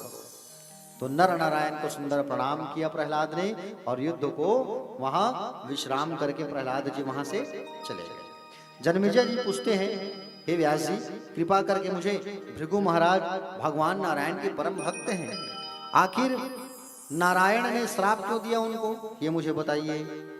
तो कहा कि राजा ध्यान से सुनो, पूर्व समय में देवताओं और दैत्यों के बीच में खूब युद्ध हुआ, और दैत्य परास्त हो गए और देवता जीत गए।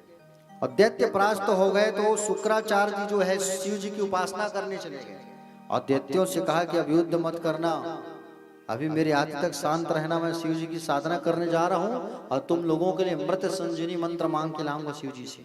शिव जी की साधना करने चले गए। शिव जी की तपस्या करके अमृत संजीवनी मंत्र को इसने प्राप्त कर लिया। किसने? शुक्राचार्य ने। प्यारे भक्तगण, जब देवताओं को मालूम चला कि लोग युद्ध नहीं करेंगे करके छल कर रहे हैं, कपट कर रहे हैं, तो ये लोग युद्ध करने के लिए चले गए देवता लोग। और देवता लोग जैसे युद्ध करने गए तो जितने राक्षस थे, सब लोग कहाँ चले आए? सब लोग शुक्राचार्य की माता के पास चले आए, माता हमारी रक्षा करो, रक्षा करो। तो शुक्राचार्य जी की जो माता है अपने योग बल से राक्षसों की मदद करती है, रक्षा करती है। इस बात को जब देखा किसने? इस बात को जब मालूम चला भगवान नारायण को कि शुक्राचार्य जी की माता राक्षसों की मदद कर रही है, तो शुक्राचार्य की माँ के सिर को भगवान नारायण ने अपने चक्र से अलग कर दिया, काट दिया, और चक्र से काट दिया। ये बात को देख करके सुन करके भृगु ऋषि को बहुत गुस्सा आया।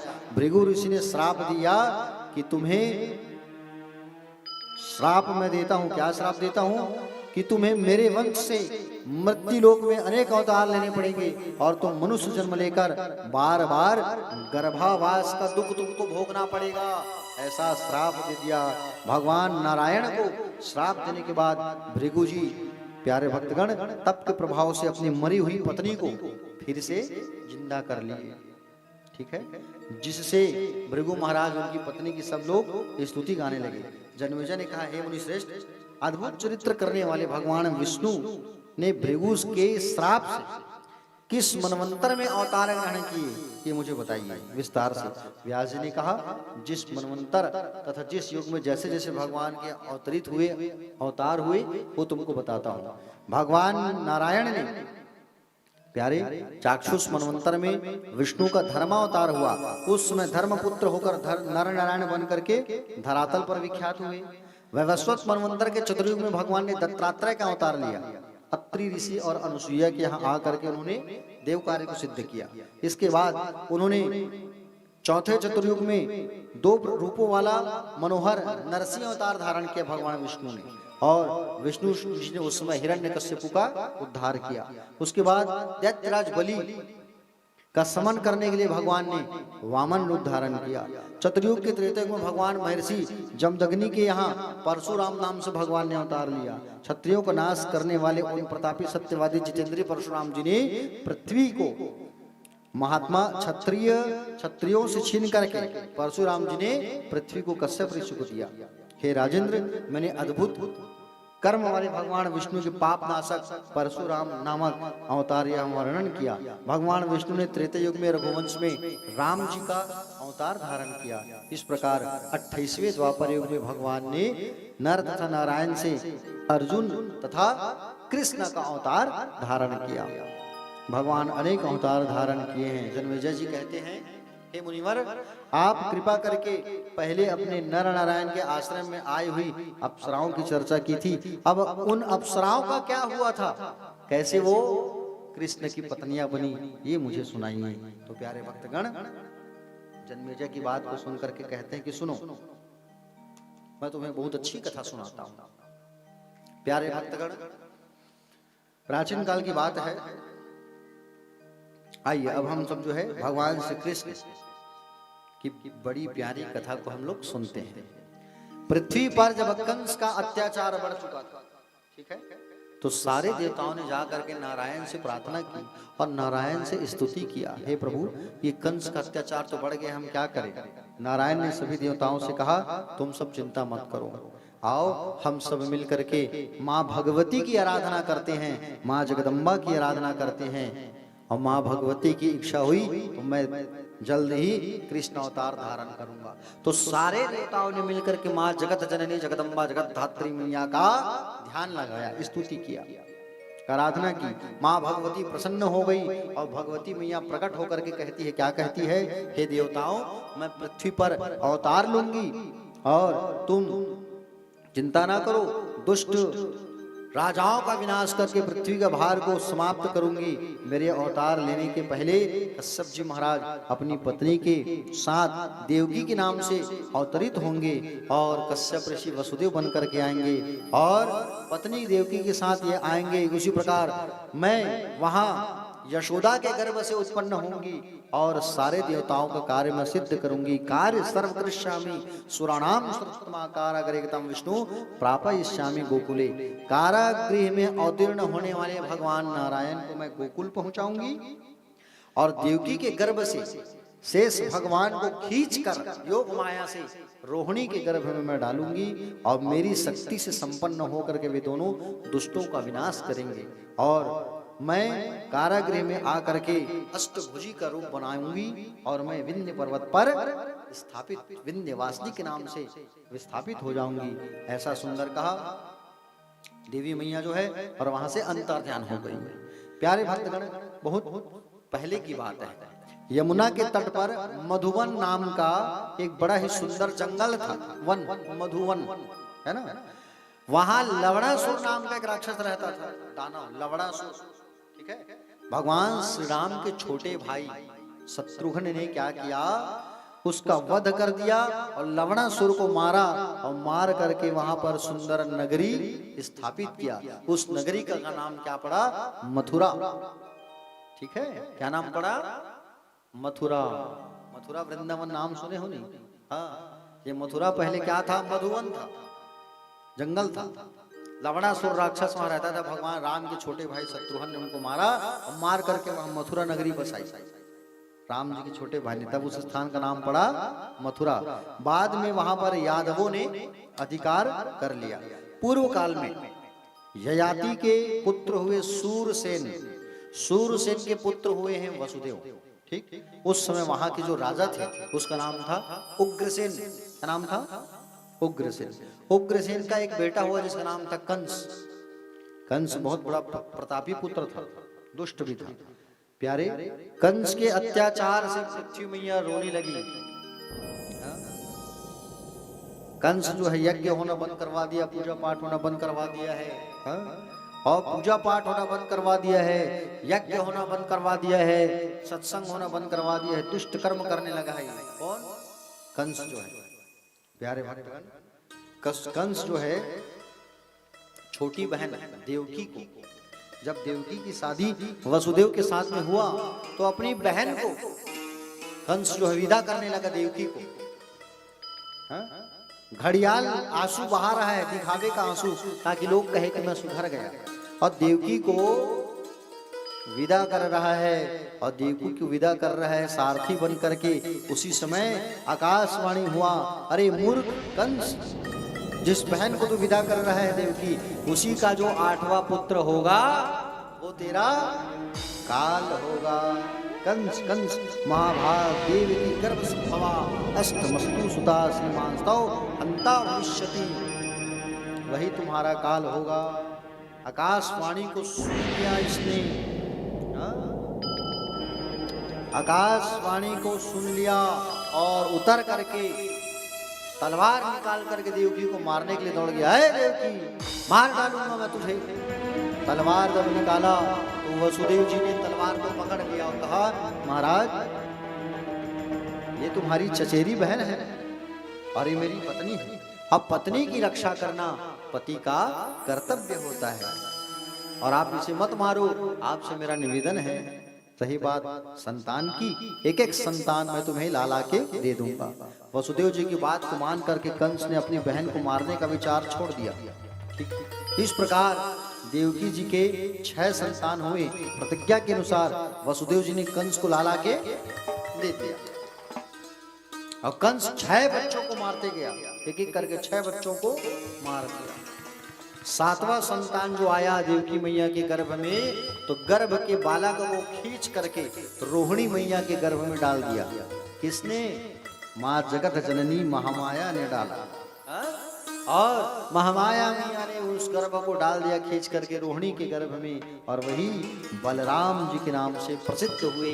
बोलो बलराम जी भगवान की। इसके पश्चात अष्टम गर्भ की बात आई।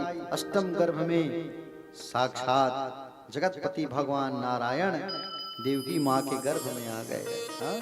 अष्टमे देवकी गर्भे भगवंस शांतताम पति उवास देव कार्यार्थ भारावतारणाय च। भगवान नारायण देवकी मैया के गर्भ में जब पहुंचे तो देवकी माँ का जो तेज है वो कई गुना बढ़ गया। धीरे धीरे समय आने लगा, और समय जब आया तो नारद जी आए गर्भ में, आकर के कहे देवकी तुम्हारे यहाँ तो स्वयं माँ जगदम्बा की इच्छा से नारायण का आगमन होने वाला है, चिंता मत करो। और आकर के सुंदर जब कहे तो प्यारे भक्तगण, भादो का महीना आ गया। कौन सा महीना आया? जोर से बोलो। भादो का। कौन से महीने में जन्म हुआ भगवान का? भादो में हुआ। और कौन सा पक्ष था? कृष्ण पक्ष था। और तिथि कौन सी थी? अष्टमी की तिथि। रोहिणी नक्षत्र था, और अर्धरात्रि 12 बजे भगवान श्री कृष्ण का कारागृह में सुंदर जन्म होता है। प्रकट हो गए भगवान। बोलो भक्तवत्सल भगवान की जय हो। आने से पहले भगवान ने सुंदर चतुर्भुज स्वरूप में दर्शन दिया था, और दर्शन देकर के कहा था कि आप हमें नंद भवन छोड़ाना और यहाँ पर उस कन्या को ले आना। ऐसा सुंदर कहा, और रात्रि 12 बजे सुंदर भगवान का जन्म हुआ। और भगवान का जब जन्म हुआ तो वसुदेव जी सुंदर शीघ्र यथाशीघ्र यात्रा के लिए निकल पड़े, और सुंदर माया की एक टुकनी आई, बाल कृष्ण को बैठाया, तो बाल कृष्ण को बैठा करके कारागृह से बाहर चलने लगे। कारागृह का दरवाजा खुल गया, हथकड़िया बेड़िया कट गई, पहरेदार सारे सो गए, और यमुना के किनारे जैसे देखा तो यमुना में बाढ़ आया है। और यमुना में बाढ़ आया है, कैसे पार करें? और सुंदर वहां पर यमुना को पार करने लगे। यमुना को पार करने के लिए सोच रहे हैं, जल में खूब गहराई है, आइए हम भी भगवान बाल कृष्ण लाल का जन्म हुआ है, जन्म उत्सव मनाते हैं। बोलो बाल कृष्ण लाल भगवान की जय हो। नंद की आनंद भयो, जय हो नंदलाल की, यशोदा के लाला भयो। जय हो नंदलाल की। आइए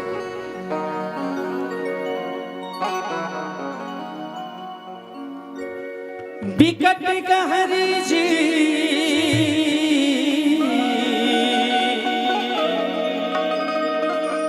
बिकट गहरी, इला कैसे के नहा गाँव पा,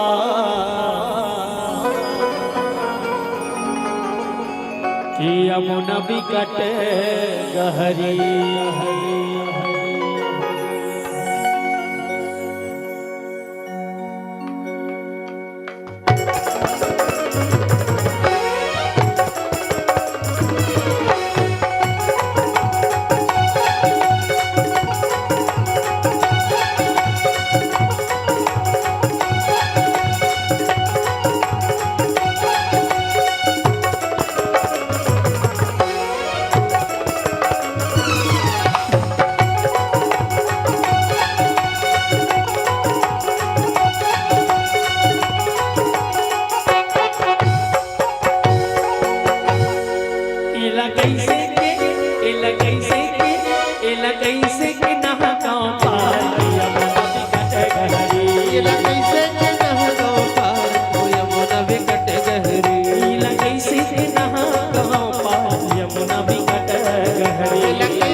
धुले आते कथो आसमान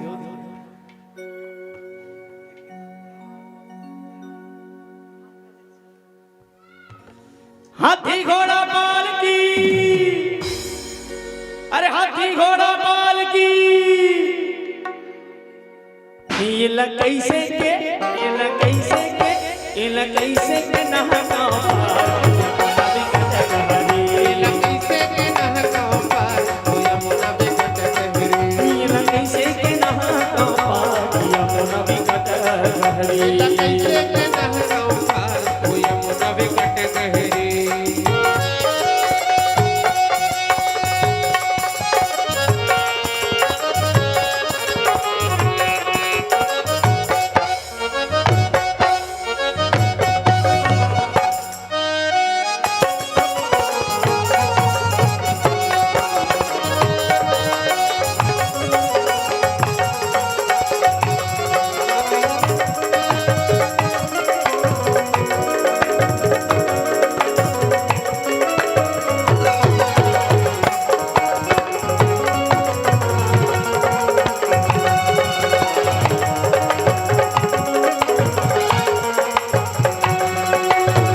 कैसे के ना गाँव पार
हे ब्रज में आनंद भयो जय हो नंद लाल की। सब खड़े हो जाइए, सब खड़े हो जाइए, सबको खड़े होकर नृत्य करना है।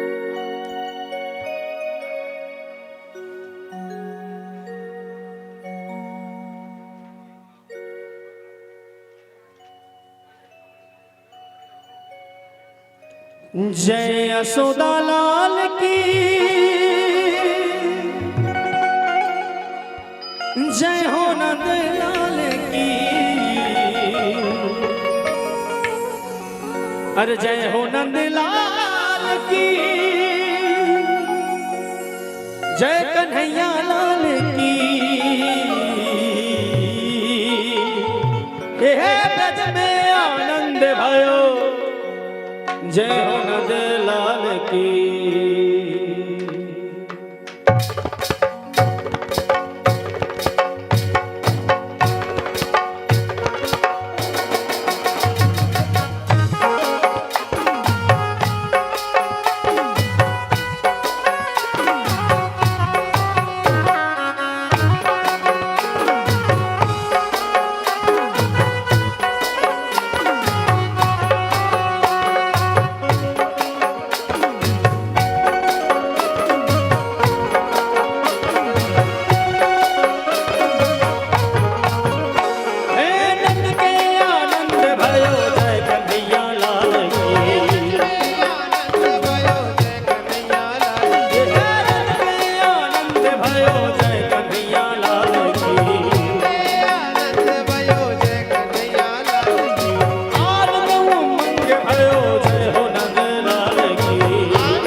रंग के गुब्बारों से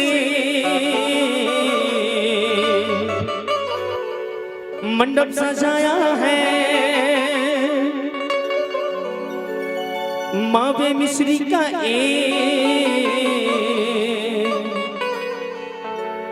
केक मंगाया है, इसको चखेगा शाम तू।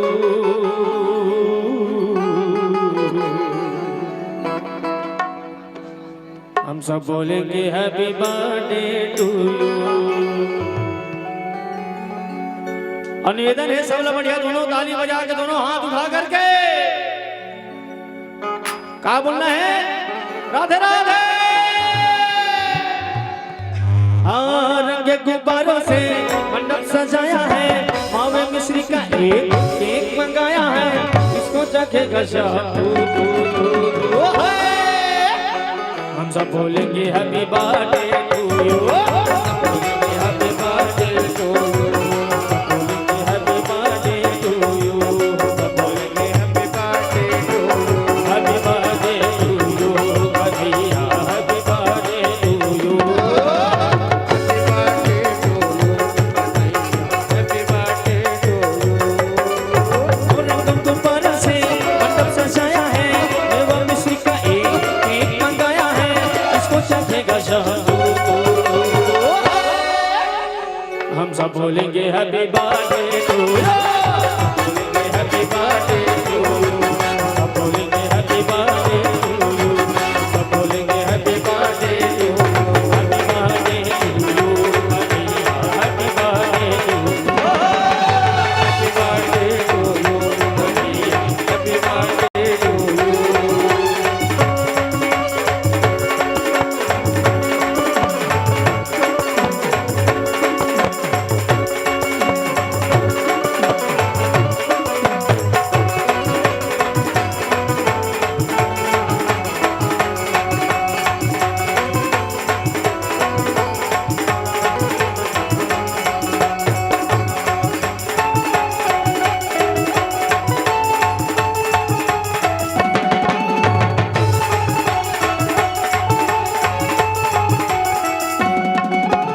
एक बरस पूरा हुआ इंतजार का, आया जन्मदिन मदन मुराद का, आया जन्मदिन मदन मुराद का, आया जन्मदिन मदन मुराद का। एक बरस पूरा हुआ इंतजार का, आया जन्मदिन मदन मुराद का, आया जन्मदिन मदन मुराद का, आया जन्मदिन मदन मुराद का। भादों की अष्टमी है मौसम बहार का, भादों की अष्टमी है मौसम बहार का, सपना हुआ पूरा और हम सब क्या बोलेंगे? हम सब बोलेंगे हैप्पी बर्थडे टू यू, हम सब बोलेंगे हैप्पी बर्थडे टू यू, सब बोलेंगे हैप्पी बर्थडे टू यू, सब बोलेंगे happy birthday to you, happy birthday to you, भैया happy birthday to you, happy birthday to you, भैया happy birthday to you, happy birthday to you, भैया happy birthday to you, happy birthday to you, भैया happy birthday to you. मुख मुरली बजाए, मुख मुरली बजाए, छोटो सो श्याम कन्हैया, अरे छोटो सो श्याम कन्हैया, छोटो सो श्याम कन्हैया, अरे छोटो कन्हैया, छोटो सो श्याम कन्हैया। मुख मुरली बजाए, मुख मुरली बजाए, छोटो सो श्याम कन्हैया, मुख मुरली बजाए, मुख मुरली बजाए, छोटो सो श्याम कन्हैया, अरे छोटो सो श्याम कन्हैया, छोटो सो श्याम कन्हैया, छोटो सो श्याम कन्हैया, छोटो श्याम कन्हैया, अरे छोटो सो श्याम कन्हैया।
झलक फिर ओकर बाद आरती करबे है ना।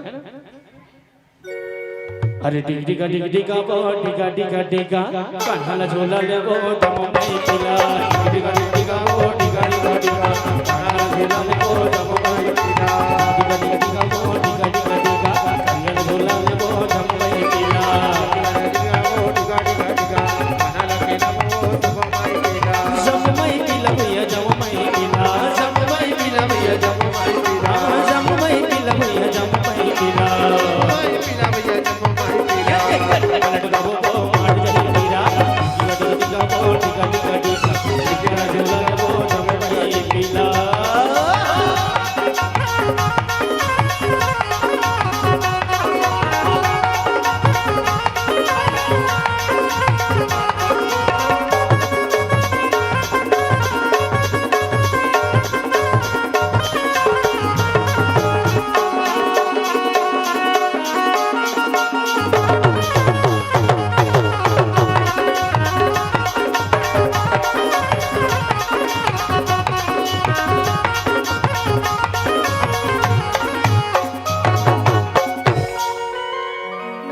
जमो मई पीला आहे यद धुर्रा उड़ाए बल जमो मई पीला आहे धुर्रा उड़ाए बल जमो मई पीला आहे धुर्रा उड़ाए बल जमो मई पीला आहे धुर्रा उड़ाए बल धुर्रा उड़ाए बरना पैसा धराए बल धुर्रा उठाए बरना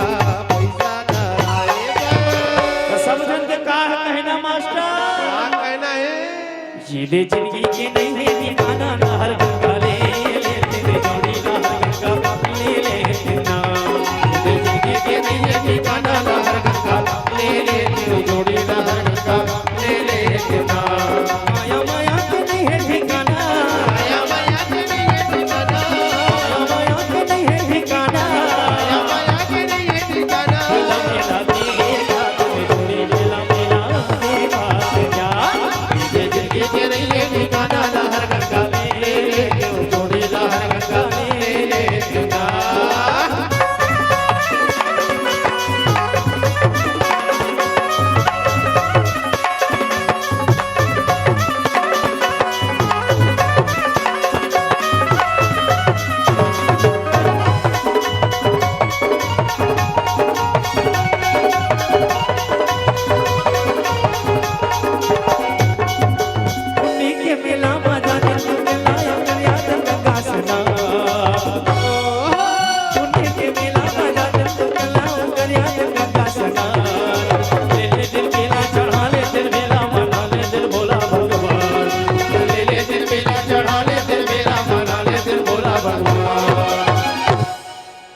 दादी दादा मने आहे ये दे झूलना झूलाए बल दादी दादा मने आहे झूलना झूलाए बल झूलना झूलाए बरना पैसा धराए बल झूलना झूलाए बरना पैसा धराए बल झूलना झूलाए बरना पैसा धराए बल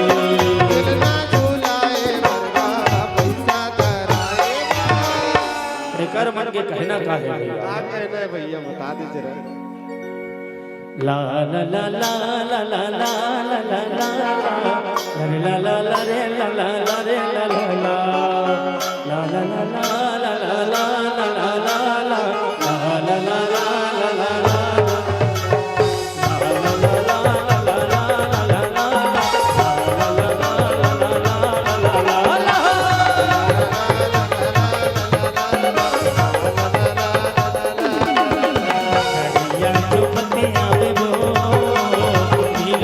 चते आवे ना जो पते आवे वो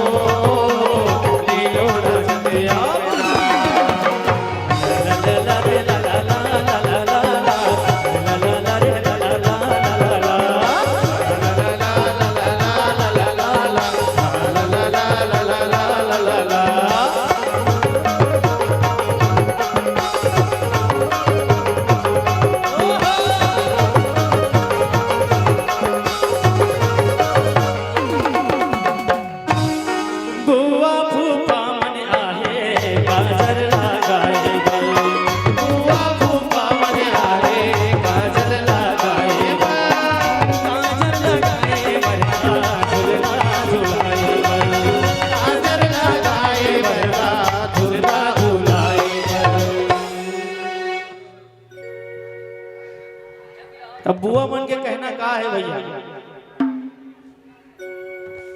मोर कन्हैया वर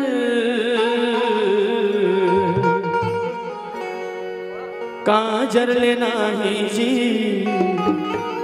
होठ के लाली ना, पाउडर लेना है मोर कन्हैया वर।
एक परीक्षित जी शीतला मंदिर चले जाएं, एक परीक्षित जी ऊपर आ जाएंगे, एक परीक्षित जी नीचे।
श्री राधे।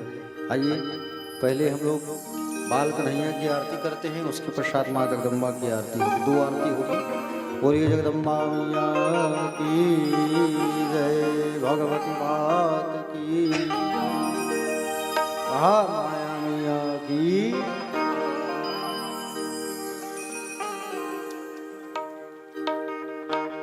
तुम ही तो मेरे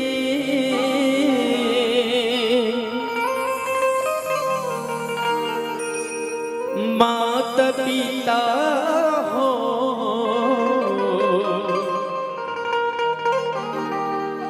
तुम ही तो मेरे बंधु सखा हो, और मुझे मेरे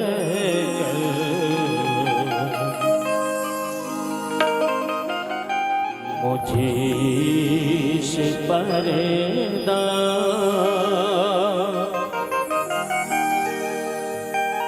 पर्दा हटाना जरूर होगा। कई जन्मों से बुला रही हूँ,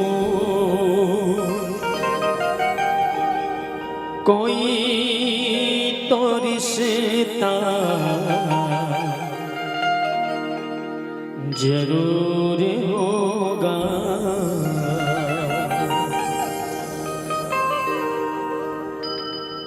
आरती कुंज बिहारी की, श्री गिरिधर कृष्ण मुरारी की। आरती कुंज बिहारी की, श्री गिरिधर कृष्ण मुरारी की। आरती कुंज बिहारी की, श्री गिरिधर कृष्ण मुरारी की। आरती कुंज बिहारी की, श्री गिरिधर कृष्ण मुरारी की। गले में वैजयंती माला, बजावे मुरली मधुर माला, श्रवण में कुंडल झलकाला। नंद की नंद द्विजानंद वदन, मोहन ब्रिज चंद्र राधिका रमन बिहारी के। गिरिधर कृष्ण मुरारी की। आरती कुंज बिहारी की, गिरिधर कृष्ण मुरारी की। बदन सब अंगिका काले, राधिका चमक रही आले। लगन में आड़े बनवाले, भ्रमर शीला कास्तूरी तिला, चंद्र शीला ललित छवि श्यामा प्यारी के। गिरिधर कृष्ण मुरारी की। आरती कुंज बिहारी की, श्री गिरिधर कृष्ण मुरारी की। कनक मोर मुकुट बिलसै, दीवता दर्शन को तरसै। गगन से सुमन बहुत बरसै, बसी मुरझक मधुर मृदंग, ग्वालिन के संग अतुल रति गोपी कुमारी के। गिरिधर कृष्ण मुरारी की। आरती कुंज बिहारी की, गिरिधर कृष्ण मुरारी की। जहाँ से प्रकट भई गंगा, कलुष कली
अम्बे तू है जगदम्बे काली, जय दुर्गे खप्पर वाली, तेरे ही गुण गावे भारती। हो मैया सब उतारे तेरी आरती।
मैया हम सब उतारे तेरी आरती।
लीजिए।